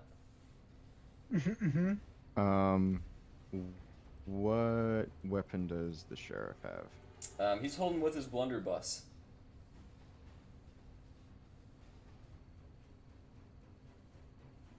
Alright, I'm going to use the last of my movement to get to the sheriff. Going to reach out and touch his blunderbuss and cast magic weapon as my bonus action. Very nice. As it gleams with what looks like a tinge of blue artificial aura, he looks back. Thanks, old friend. As he goes to take a shot. Does that in your turn? That does in my turn. Alright, so that is a +1. And it does an additional You You plus. muted yourself.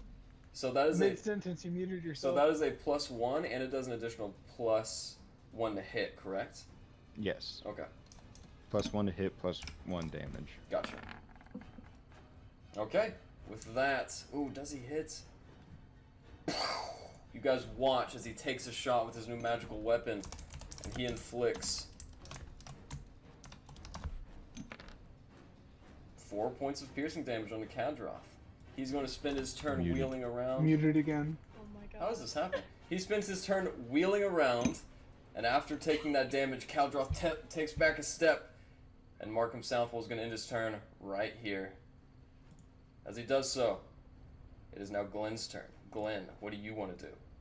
Excellent. I'm going to spend a bonus action to, on Kadroth, cast Compel Duel. He has to make a wisdom saving throw, and granted the DC is not great. He has to beat a 12. Okay. If you're bigger, it could be bigger. Nope, unfortunately not. Not on this one. Pretty good logic, but not this time. Is that a charisma save? It is a wisdom save. A wisdom save, okay. That is a 17. Okay, that's fine. Hold up. Who are you casting this at? Kadroth. Okay, is he within 30 feet of me, Garrett? Yeah. Or Yes. 60 feet actually. I am going to use cutting words as my reaction, You're gonna have to really cut those words. and I'm gonna say, just "Oi, dickhead!" to distract him. Spend a bardic inspiration, and roll 1d6. Nope. Roll. This could work. This is so wild. I'm so excited. This could work. It did not work. Oh, It did not work. And actually, as a matter of fact, his eyes glance down. You see leaking out of his blood, or out of his body, is a blunderbuss hole with scattered shot all across his chest, the bullet in the shoulder from Alistar's musket, and fire licking up his legs. And he stares Okay. directly at Whatever. Rez. That's only a bonus action to cast Compel Duel. So Yep. I'm going to use some movement. I'm going to roll up to him, and I'm going to use an action to attack him with my scimitar. Let me roll for that right now. Bling, bling, boom. Ooh, that hits. That hits. Great. Here's my damage. 12 damage. Whoa, 2 6s. Oh, a 6 Fuck 'em. and a 4, yeah. As you eviscerate his chest, you actually cleave one wing off. And as he looks, You'll regret that, matey. Oh, actually, hold up. Because I'm enlarged, hold up. It That's does an even extra more 1d4. damage. That's right. 1d4. Bam, how about you suck my Woo! balls? Did it Four. for- I did it that for a wing, reason, baby. Heck that yeah. wing flies off. And up next, I Does tell that- him to make me regret it. That's my turn. oh, up next are the cultists. 1, 2. Let's see how many there are on the battlements. 3, 4, 5, 6, 7, 8, 9. They are all going to start loosing arrows at this massive target.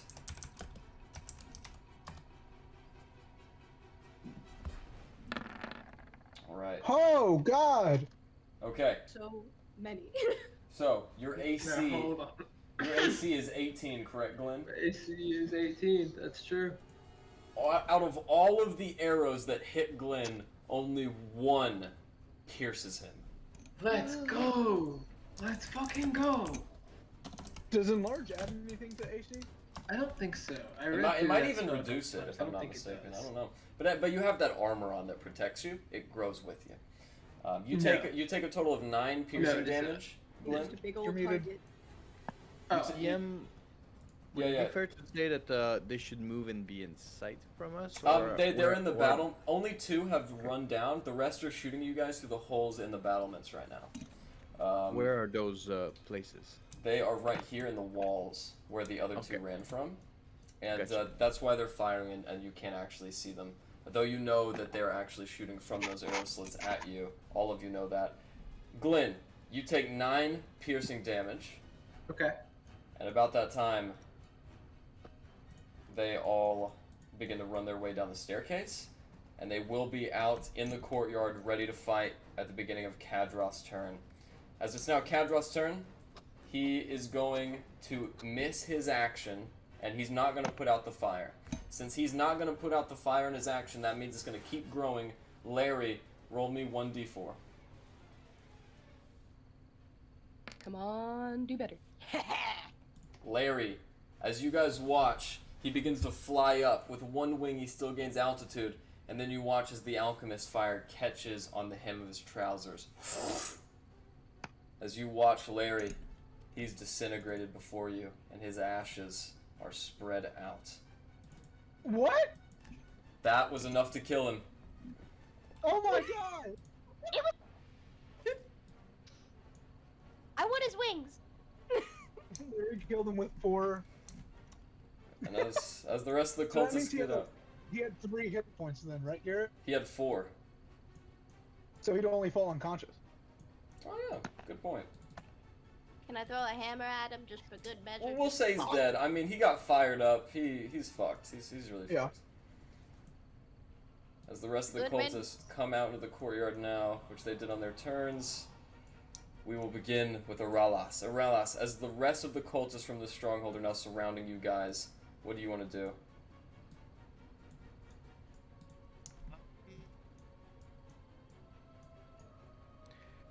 Hold on, I'm reading. I can run to my feet. Oh, it's just one. Okay. Okay, so I will start my bonus action blade song. And I will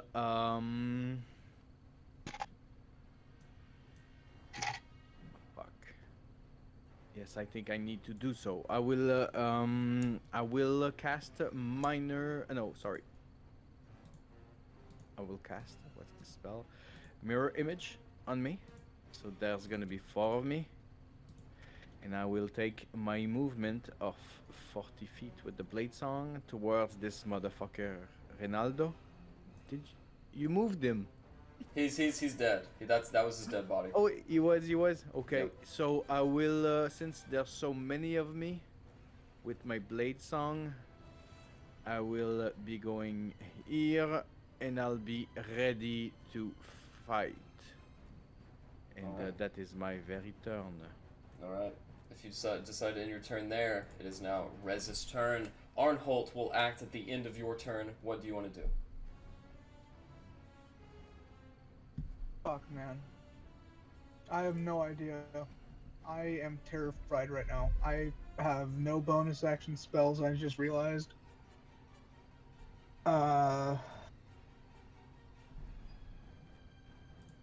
man. Okay, I'm gonna move up about here. And this cultist, I will shoot at. Okay. That hits. 6 piercing damage, and that's on which one? The one to the left of Aralis. Okay. You guys watch as he fumbles around with the flintlock, and then eventually blows a hole straight through this cultist on the left. As soon as he takes the damage, he stumbles back. You would have advantage on that shot, but the other one's just a 20, so he takes his damage and is very hurt. Yeah, and then I'm just gonna maintain concentration on Big Lynn. Okay, so you maintain your concentration. So It's now then it would Orly's be, turn. well, it would be Arnholt's turn, right? Oh, yes, thank you for that. I almost forgot. Arnholt is going to run up, as he's going to give you flanking advantage, Aralas, and himself. He's going to come through with his rapier at advantage. That is a 20, which hits.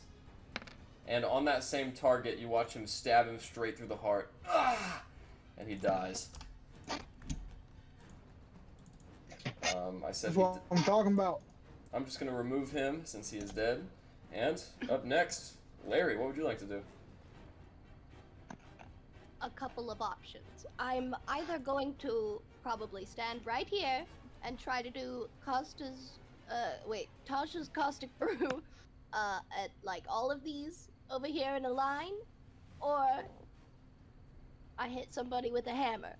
Now, the caustic brew is a great idea because there's literally 5 of them in a line, but you would have to be standing right here. I know, and then I'm like vulnerable and shit. No, but then on your bonus action, you got your skill defender. That is true, but that doesn't take me out of a very precarious situation. I know, but he could still get in there and help you. Could I be able to move there, cast the spell, and then hide behind a corner? You could, but that would only give you 1 opportunity attack from this cultist.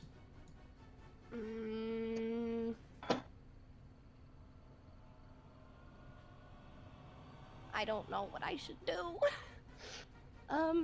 Do that caustic brew, baby. Caustic brew. You're the reason I'm going to die. I mean, let's get a ruler here. All right. Okay, how far? It extends 30 feet or 60 feet?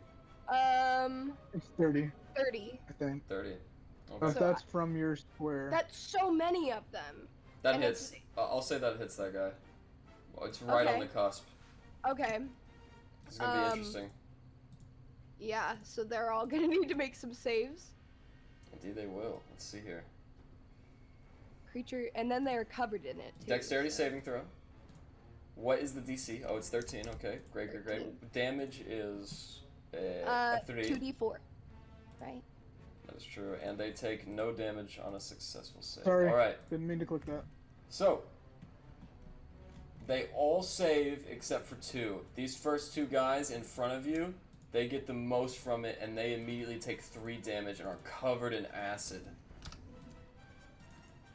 3 damage. Did I roll? Yeah, you did. It rolls when you roll. Do you see it at the okay. top of the spell? Yeah. Well, that's cool. All right. What else do you want to do?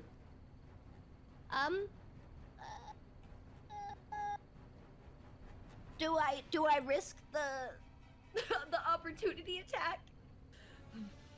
It's a good question. Okay, so I'm going to request shoot, I don't know. If I stay, I'm doomed. If I leave, I'm doomed. If I ask my defender to come to me, they're gonna die.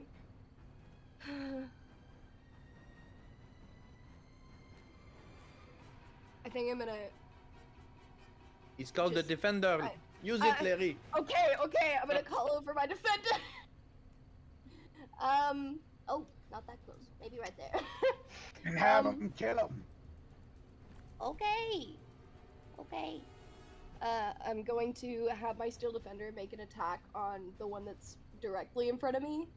Okay. And that will be force empowered. Alright, as he brings back his arms, which actuate like a valve. They punch out very quickly, and they strike that first fellow. That's the one you wanted to hit, correct?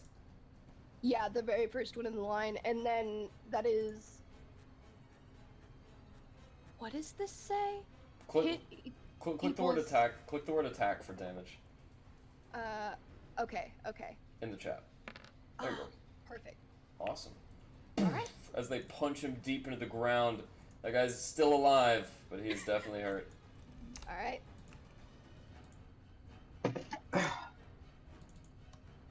And that will end my turn. Indeed, a child. Up next, Alistar, what would you like to do? Well, I would like to go over to about here.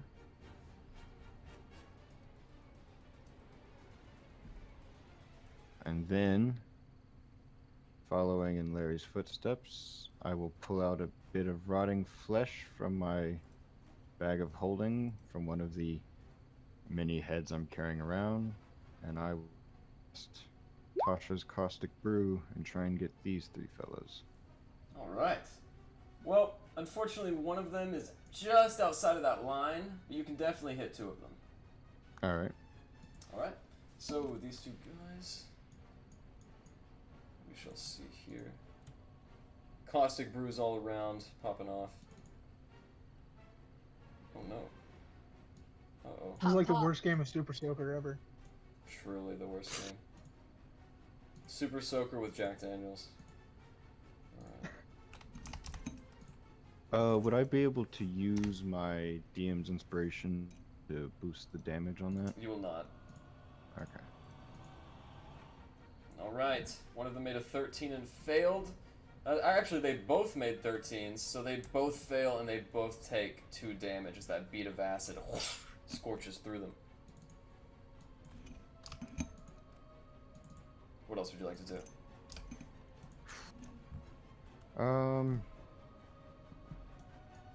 Well, nothing. I'd like to do many things, but I'm going to do nothing. Understood. Glenn, what would you like to do? Okay, I'm gonna use my full movement to go over here. Oh, over here. I think that's right. That is right. And I'm just gonna get into the fray of it because I'm big and strong, and I'd rather just be the big boy taking all the punches. So with that, I want to attack this cultist here. And I am going to use my Thunderous Smite whenever I punch him. I don't know how much health he has, but I'm willing to just do the thing. So let me double check that Thunderous Smite. I forget. I know it adds some, but I forget how much exactly it is. Destroy them. It is a bonus action, so let me roll to hit, or let me try to swing because that's the first thing I have to do. On this guy. Bam. Okay, unfortunately. Does a 12 hit? That Well, misses. I have a 1d4 DM's inspiration. That's correct, right? You do indeed. And actually- and you also have a regular inspiration that I gave Which you. is a 1d6, right? Yeah. Alright, I'm gonna do the 1d6. We're gonna see what happens. That It was a hits. 17 hit. It does indeed. Excellent. Cool. So there's that. With that, then you with- immediately with- pull your scimitar up and cleave him in half.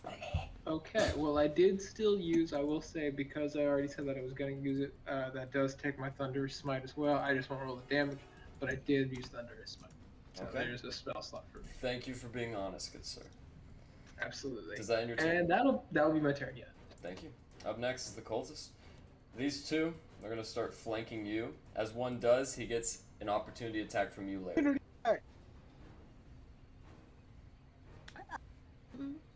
Sorry, I have my defender open. Okay. So what kind of attack can I do as an opportunity attack? Anything? Any melee attack, basically any attack that is not a spell. Or a cantrip. Alright, as you catch him as he's running by, roll for damage. Alright. As you bonk him on the head, he falls to the ground, dead. See you later. Boom! As that sound echoes, these two cultists are going to begin their turns. One of them, this guy right to the south, the one who was hurt by the caustic brew, but he is still standing, he is going to make his long saber attack as he pulls out his black long saber and hits you with it. That is a 7 and a natural 20, but he doesn't have advantage, so the 7 misses you, Glenn. The next guy's going to run through, and he's going to try to do the same thing. For la vistas! Does a 16 hit, Glenn?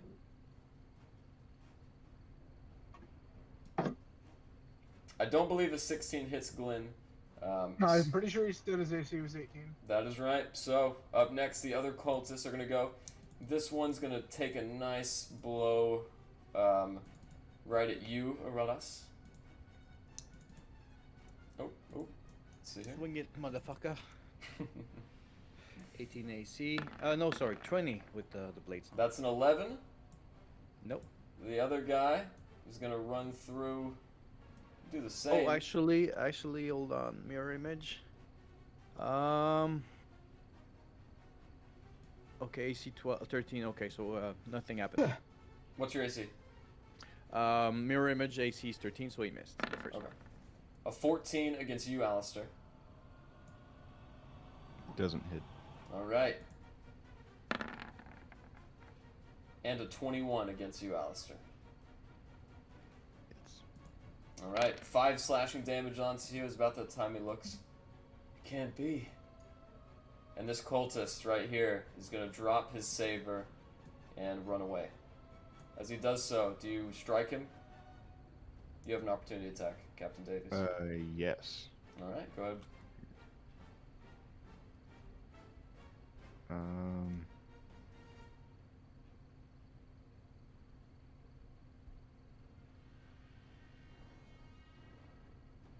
Ten piercing damage. As he tries to run away, he gets a rapier through the chest. As the blade appears, you pull it out, and his body slumps to the ground where he once stood. Up next, these two guys are going to run in, seeing their friend died, chant for Levistus, and just do the same thing.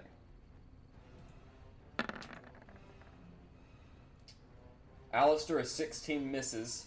Arelas does... Oh, sorry. I mean Alistair, a 12 misses. Arelas does a 16 hit. He's gonna go for a mirror image. He's gonna hit a mirror image that disappears. What is this? Up next is Kaldroth, but he's a dead guy. So that means Arelas, it's your turn next. What do you want to do to these cultists? So I will summon the Shadow Blade as my bonus action, and I will get at it with, since it is a Shadow Blade in dim light, Elven accuracy, so I have triple advantage, because fucking... Elves, obviously. Yeah, so Shadow Blade, I'm gonna go with the one that's north, east, is that west, east? Just there. Okay. And I'm slicing. Whew, that hits. So 8 damage. As he takes a massive hit, his arm is cleaved almost all the way through, but he is still somehow standing. And I will. Do I move? That is very good. I like where I am. That is the end of my turn. Okay. hold on, I have triple advantage, so I'm gonna just click it again just to make sure it's not a crit. Okay, it's not. Good enough. That's Rez, it is your turn, and since I forgot Sheriff Southwell's turn, both Arnhold's turn and Sheriff Southwell's will take place at the end of yours. Very good, very good. Okay, I look over my shoulder real quick at Glenn and just back over at all my allies to my right, and I just say, "Entschuldigung on Glenn!" And I drop Enlarge on Glenn, and I cast Fairy Fire over here, and they're all in a 20-foot square. So if I... That's right. 5, 10, 15, 20. Yeah, so that entire area, aside from my allies, they all have to make dexterity saving throws, and if they fail, they all have advantage, or you have advantage on them.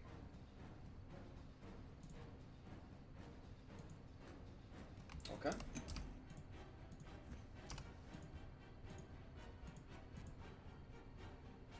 Wow.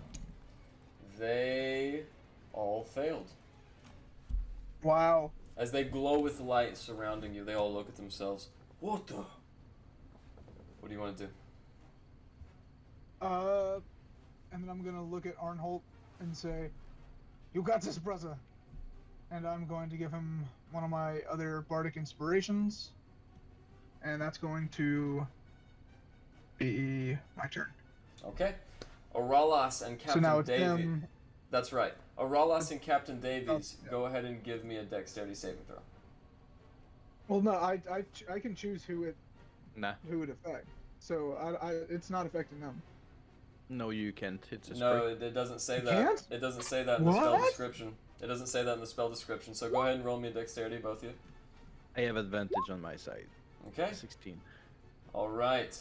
A 16 and a 14. Alistar, you also glow with the pinkish blue hue of the fairy fire. However, Aralas, you are saved, and it is now Sheriff Southwell's turn. He's going to put his back to the wall, and as that cultist is running up on Glenn, he's just going to fire one shot.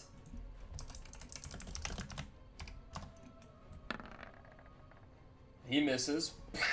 Even with the magical attitude, it swings wide. Muted. I'm going to change that for future games, thank you. He misses.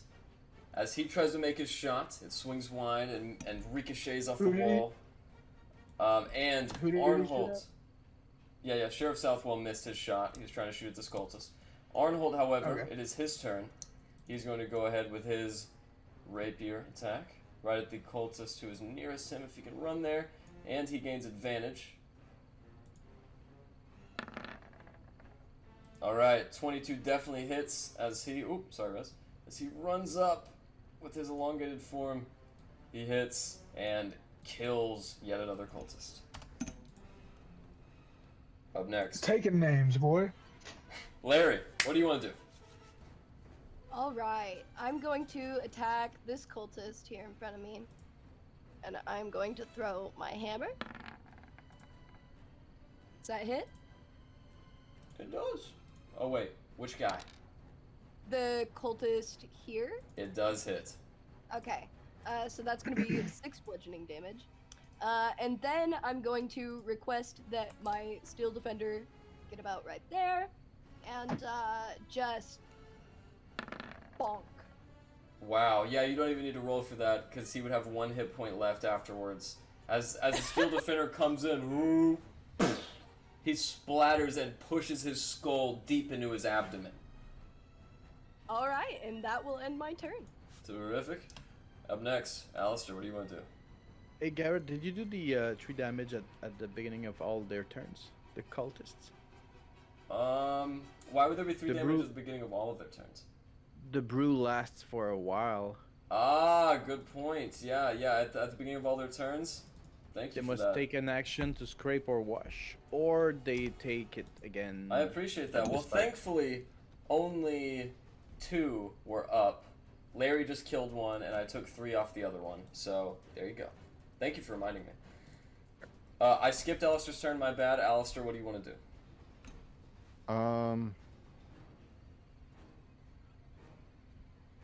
Well,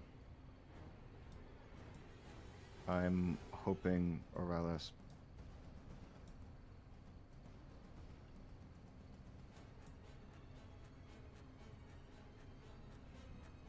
I would like to cast Sword Burst. Okay. Advantage on my side. Wow. I make it. Let's see. Having some difficulty with the group saves. I'm just gonna give them each a save here. This one damage. What's the DC? 14. Yeah, sorry. Group save makes me put the DC in before I calculate it. Alright. They all fail. So I suppose they each take 1 point of damage. As you guys watch a golden celestial dagger fly to each, they each take one in the shoulder, and they're all still standing. Before my turn is over, I'm going to kind of glance around, see them each in the eye, and tell them, I come from the Frost King. Levistus has sent me back. Roll me an intimidation check. And I'm going to be clutching my necklace as I do this. Alright. Nonetheless. The man so mean the devil himself spit him back out of hell. Could I add my DM's inspiration to this? Yes, you could. And that is a D6. Indeed it is.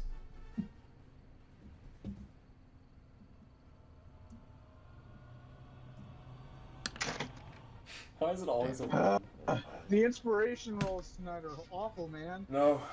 This is some trick, it can't be! Keep wailing on him!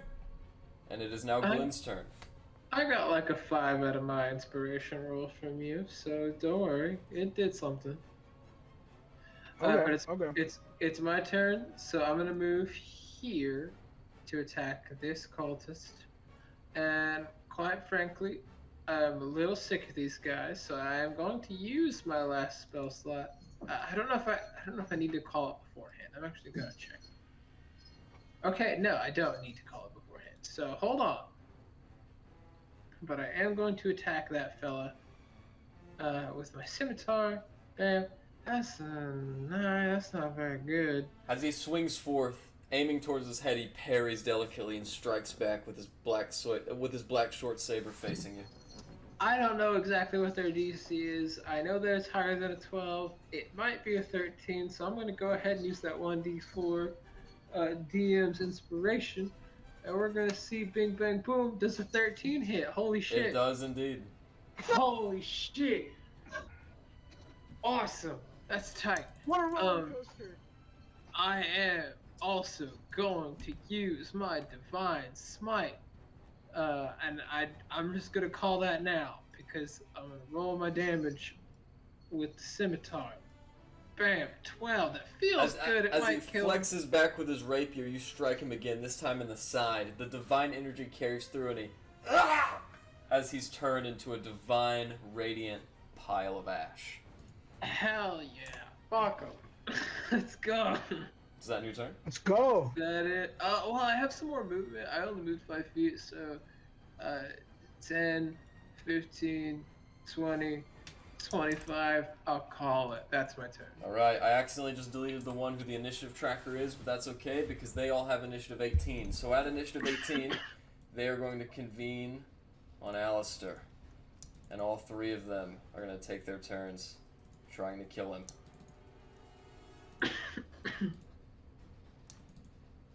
Attack me, you ugly bastards.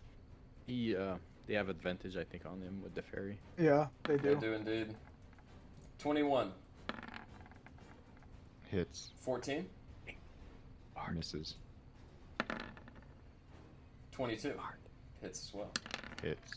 Somehow, you take only 9 points. By the way, I just rolled 4d6. You took 9 points of slashing damage. And that will end their turns. What about their caustic brew? Oh my god. Just Thank one, you. I think. Yep. And he dies as he pukes Well- up his guts and innards. We're just gonna take him off the board entirely. He's dissolving in a pile of goop, and it is now Aralis' turn. Only 2 cultists left. Yes, so the south one, I will attack with my Shadow Blade with triple advantage, hoping to. Yep. Actually, good. it's quadruple advantage because he has Fairy Fire, so that hits. So he takes 11 points of damage on the south. Nice. Is he still standing? As you cleave the black sword through him, how do you want to do this? I will just try to go overhead and slice his shoulder, just so his weapon arm is a bit severed, and if he dies, even better. I will weave my Truthsbane on the other end, my offhand, and I'll attack the other one. It's not well. I'll be moving there, and he's fairy fired, so I'll be going at a Wow. miss.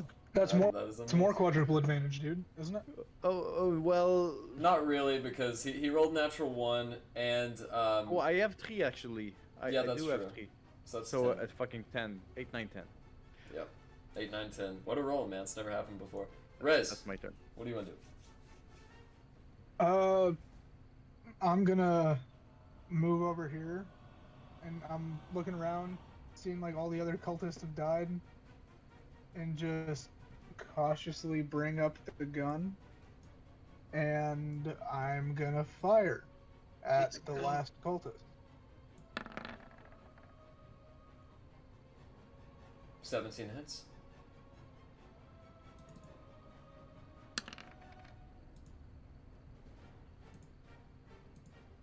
How do you want to do this? Like, I just casually bring it up, and I'm like, got time to aim, and I got the fairy fire, and I'm looking, and I just, as he's like parrying with Aurelius, I just pop him in the head.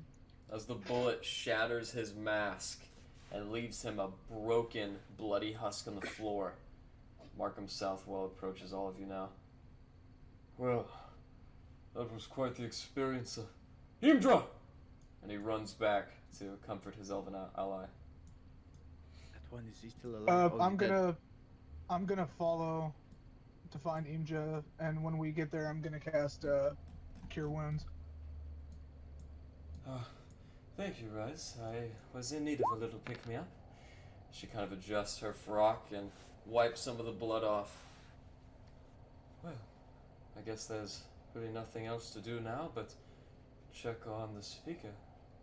Yes, there must be prisoners, those who used to tend to the city before it was taken. If you'd wish to follow me, I'll be doing my perimeter sweep now. I'm gonna speak up. If you don't mind, I think it's best we all leave. Okay, time out. Alistar, Yeah, okay, I'm glad you're talking. your skin is bright white, your eyes are blue as hell, and what's the third thing? Something that's escaping me. You got out? What have they done to you? During this conversation, I am sheathing my sword and just approaching. And as I'm getting close, regardless of if Alistar is paying attention or not, I'm wrapping him in a very big hug. I'm being a little more emotionally distant than normal. Though normally cold Rez, and do you- emotionally distant, he is much colder than usual. Rez sees that he's giving him a hug, and Rez joins in on the group hug. Or makes it a group hug. You should go stand by the smoldering alchemist's fire a little bit and warm yourself up. I'm gonna stick the barrel of my gun in Rez's gut as he's hugging me. Okay, I push okay. the barrel of the gun down as he does this. It's Oh, very group hug. very nice to see you men hug each other with all the fairy fire glimmer. It's almost romantic. Now, if all of you would mind listening, we should leave this place now. You don't want to search for weapons or treasure or just gold? Yeah, shouldn't we loot the bodies? Isn't that like our MO? This I place know- is marked for death. I know Mine- Whoever Hidalgo dwells has here my is gold. going to die, and it's time to leave. by Shiny? Mothma doing, we I will like your leave. new shiny. It's fine. It's fine. It's fine. We'll go. Uh, We got what we came here for. Actually, hold on. We were talking about a Theodore. Could someone just real Yes, quick do a quick Arnold, sweep for a where's your Theodore? cat? He is in my room. I will go get him at this moment, of course. I'm gonna accompany him. All right, you guys get him. Me and the others who aren't going to search for a cat are going to exit. And with that, I'm gonna just like put my hand on Alistair's back and just begin like escorting him out, going like, "Are you fine? Is everything cool with you? Like, what happened while we were gone?" Alistair's going to give a very sharp glare at Larry.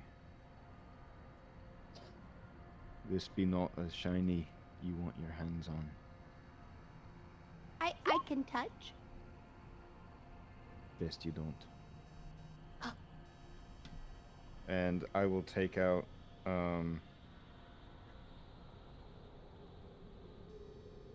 I'll take out 5 gold to hand to Larry and give him a bit of a Shiny. polish as I'm handing it over. Thank you. Oh, Glenn, aren't you holding something for Alistair? Thank you so much for reminding me. Absolutely, yes. And I hand him 50 gold.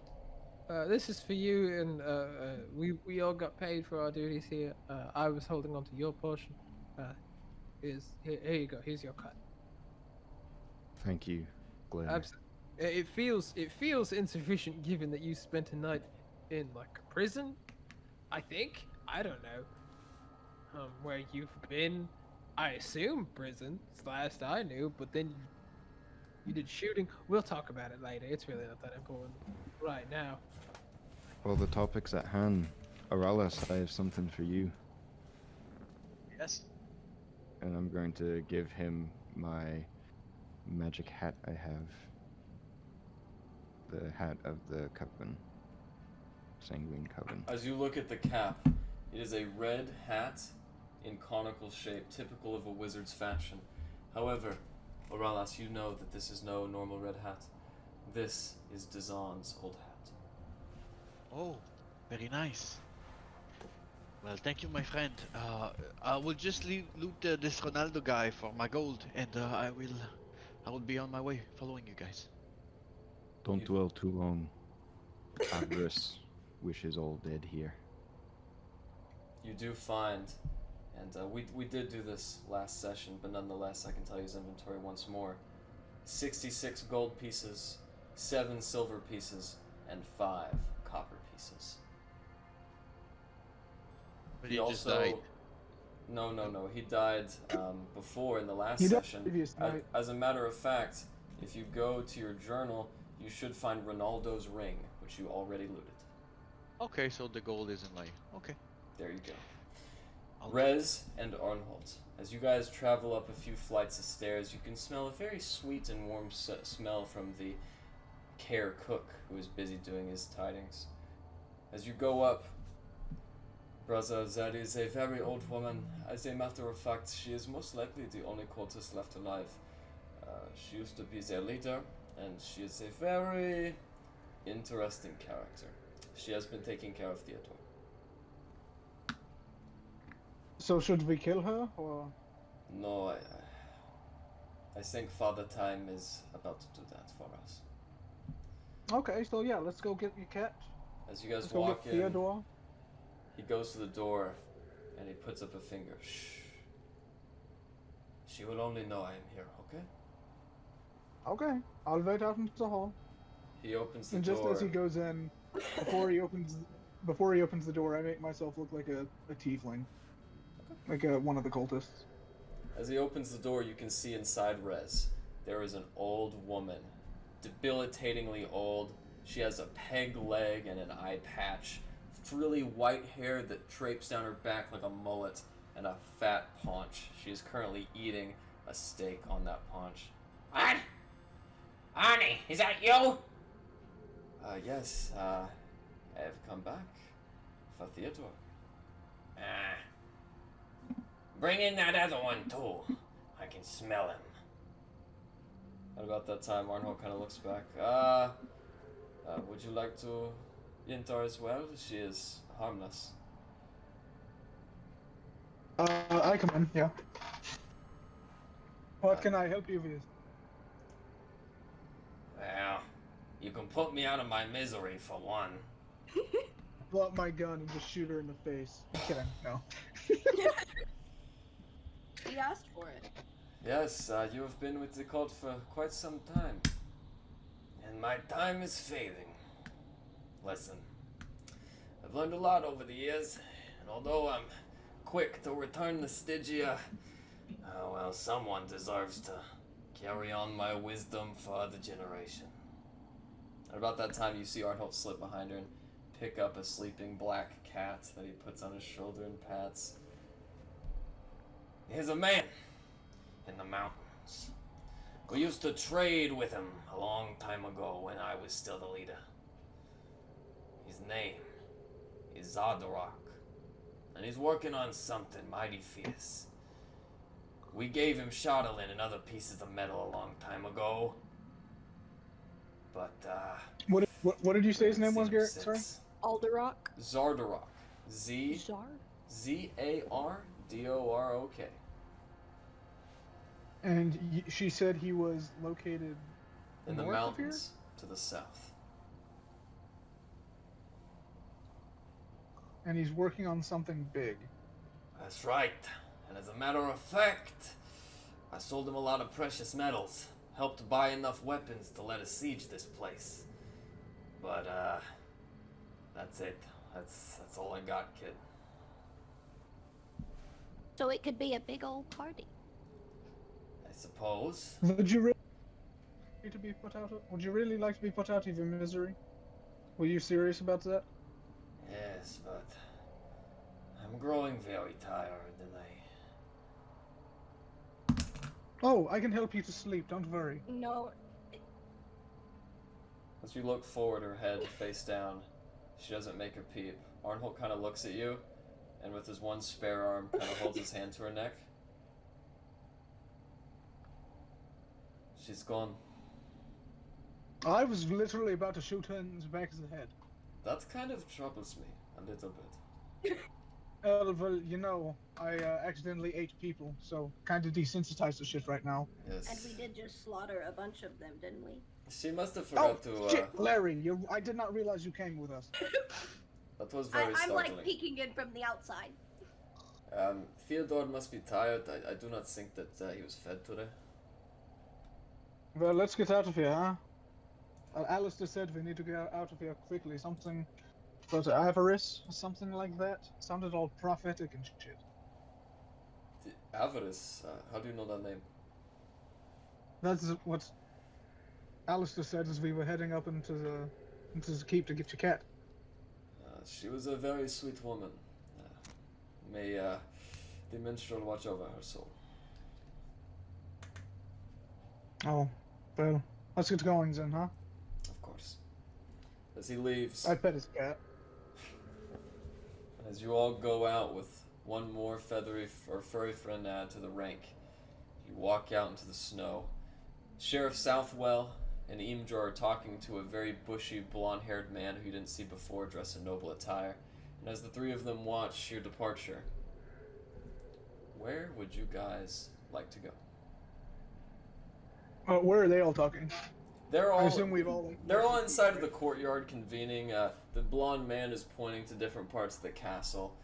However, I assumed you and Arnholt and Larry would want to rejoin with Alistar, who's outside of the castle. Yeah, we rejoin with our friends, probably passing the sheriff on the way. Of course.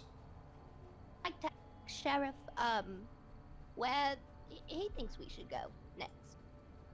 Well, thank you, Larry. You are off duty, just so we're clear. However, between you and I, Imdra here says that there's even more Durgar in Caer Conic. Quite a bit more Durgar in Caer Conic than even here or East Haven. I would look there if we're going to get to the bottom of this plague. Alright, thank you. What is town to us right now? What was that? What is the nearest town to us? Is it East Haven? East Haven is the closest technically, and as you look at the map, which you currently own, Rez, you can see that Caer Konig is but less than a day's travel north. You're aware of that fact too, Glenn Konig. Yes, sir. Isn't that also where we heard some like devious shit was going on? As a matter of fact, you're right. Like now we've heard multiple instances of devious shit going on in Caer Konig, right? That is true. There is also the... No, wait, it was Dugan's Hole. Dugan's Hole is the... Oh, yes. Dugan's Hole is the town where Dazan said that there were elves looking around for any sign of a Ralas. There's also very poor people there, which was mentioned by Dazan. You guys are also aware that Goodmead is the town of the Goodmead Meadery, the producers of honeydew, which have mysteriously stopped their production, and of course, the town of Caer Konig, which as I look at the map now, I realize is the closest location.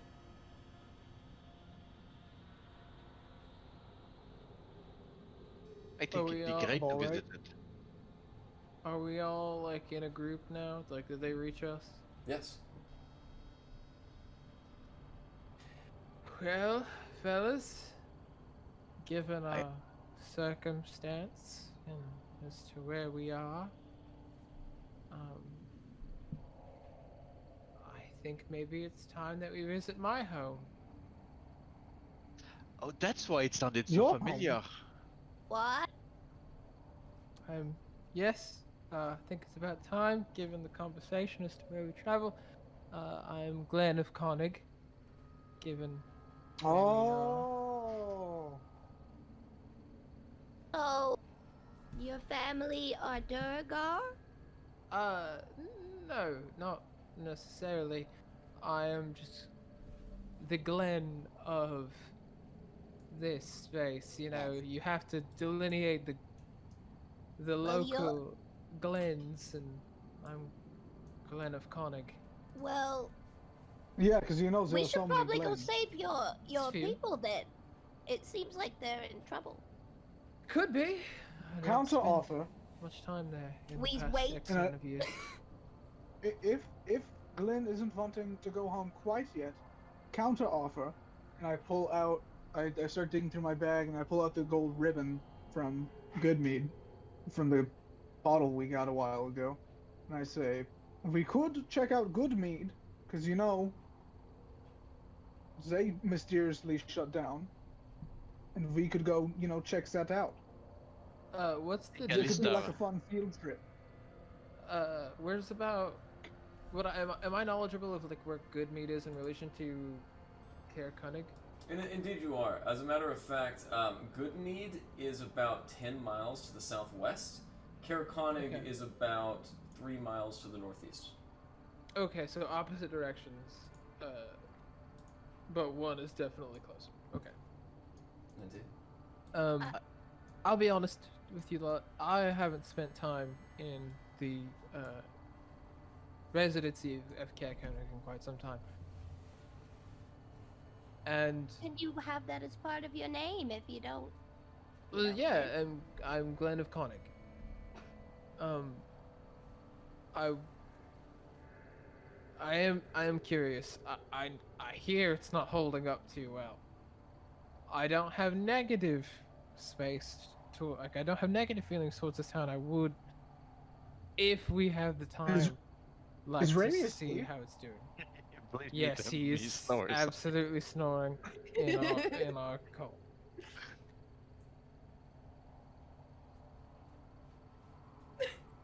Hold on, stop looking at the stars. He's been at it for too long. I'm surprised I server muted him, so I don't know how that's possible. But, nevertheless, It's still doing it, buddy. as you guys march out into the very deeply fallen snow, it is approximately 12 it's noon, and the sunlight, the dim light, is still very much present in the aurora. In the distance, as you guys look to the north towards Caer Konig, coming down that haphazardly marched trail which is right to the east of the Dwarven Valley, you guys see A small man, covered in blue robes and a blue conical hat with a white, fluffy point on the end. His robes are lined with fur. Think of Santa Claus, but with blue instead of red. As he marches down the road, this single, solitary, small humanoid, he is heading towards Kerkonic. Who that guy is? We should go introduce ourselves. Hey! I know. Hey! Hey, guy! Do you want to be my friend? He's marching, though slowly. His footpaths come to a halt, and he leans one ear towards the city he just left. Come here! Come over here! Slowly, as you watch this very, very old dwarf walk back into town, up the very tall steep into Caer Dinoval. He comes up the uphill climb and meets you guys at the front of the castle now. Well, greetings. It's a pleasure to meet you. You now see this humanoid is actually a very frail dwarf. Big, luxurious white beard that's knotted in 3 places with brass hinges.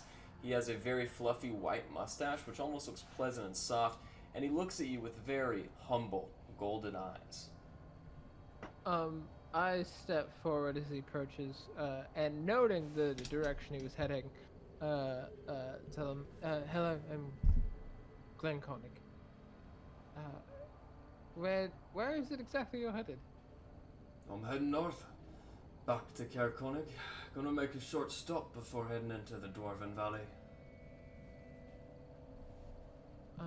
What takes you to Caer Koenig? Well, let's just say a son of mine is bound to return home, and I'm destined to find him. Your son, actually, I spent quite a bit of time in that town. What's his name? Maybe I know him. He looks at you with a smile, not of cunning and deceit, but something that just makes you involuntarily feel a warm sensation in your stomach. Mm-hmm. I have many sons. This one's no different, and if it be all the same to you, I'd rather keep my secrets to myself. By all means, it's not my business. I think myself and my compatriots are maybe headed that direction. Would you be adverse to the company? Absolutely not. After all, it was all you I was looking for. Got a You bar looking for us? too. Right, I was. Wait, did you say for us? Yes. You see, I've got what you need.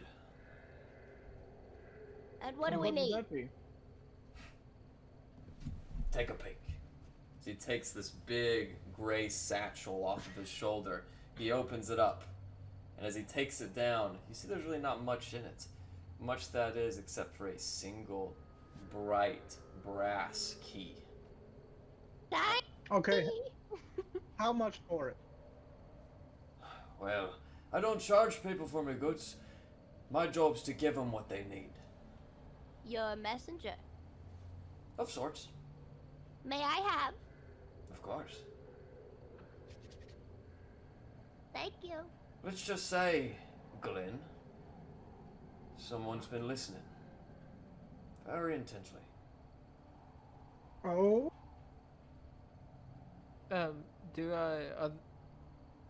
they plan on meeting me soon? This listener, this admirer, perhaps? He puts his hand on your shoulder. He's a little busy, so he sent me. Well, when you see him, please tell him that I thank him. I don't think that'll be for a long, long time. But, nevertheless, your words have not fallen on deaf ears. So we're traveling together to Clare Koenig, right? Of course. Lead the way. By May all I- means. key. Well, you'll have I to talk grabbed to it. I grabbed it. It's mine. Larry's Yeah, got the key. I'm asking Larry if I can see it. Mine. But you Larry- can look at it. Let me Ma- hold it. But you Larry, can look may I at hold- it. No. Larry, may I hope? No. And Okay, during this Larry, conversation, I have I did begun wa- the trek to Careconic.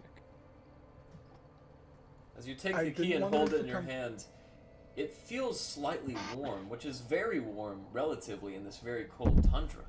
It's expertly, divinely crafted, and you see a very familiar emblem emblazoned on the headpiece of this key. 2 mugs foaming, much like the brass bars recovered in your expedition to the Goblin Camp all of those weeks ago.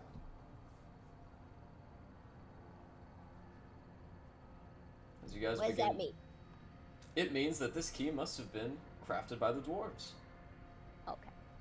As you guys continue your path onward, for whatever reason, you decide to look behind you. Go ahead and roll me perception. You got it.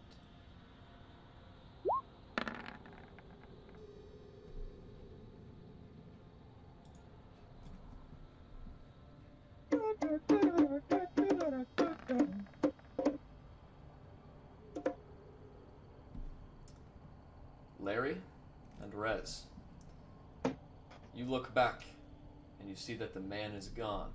So is his bag. As a matter of fact, there's no evidence that he was really ever there. Holy shit. I checked for my key to make sure. And It's I still have there. it.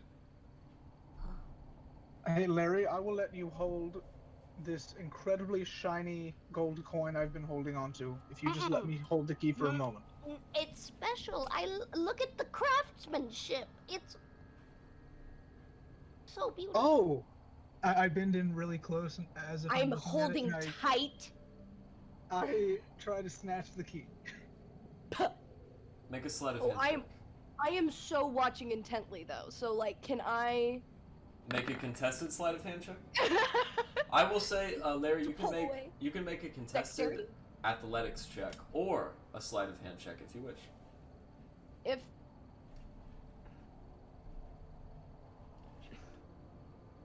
okay, let me. So you said I could do a sleight of hand, That's right. or okay, I'll do another sleight of hand.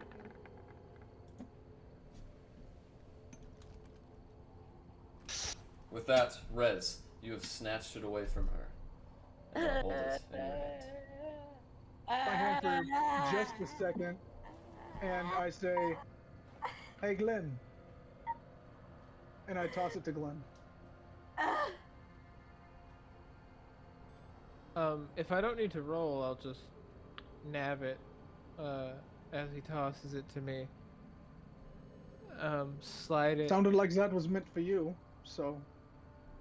I'll slide it in my packet. I'll say thank you so much, and then taking a slight glance and noticing that the person who I'd been speaking to is not with us. I am going to acknowledge the party as a whole and say, don't you see, for the lot of you who have not been spending much time with me recently, for the first time in a long time, I am on the path that I am meant to be. So, if you would please follow me home, I think there's something there for me. You know, I wasn't all in it, but something divine. I don't know. Seems like you were praying last night. So, I'm all for following the words of the God you follow. So, let's go. As you guys march on, you see a couple Arctic rabbits flickering up and down through the snow. A fox quickly on their trail, dodges behind a cavern, up a hill, and they escape your view towards Careconic. With your allies in tow and the brass key weighing heavy in your pocket, that is where we will end tonight's session. Let's fucking go! Good I have not session.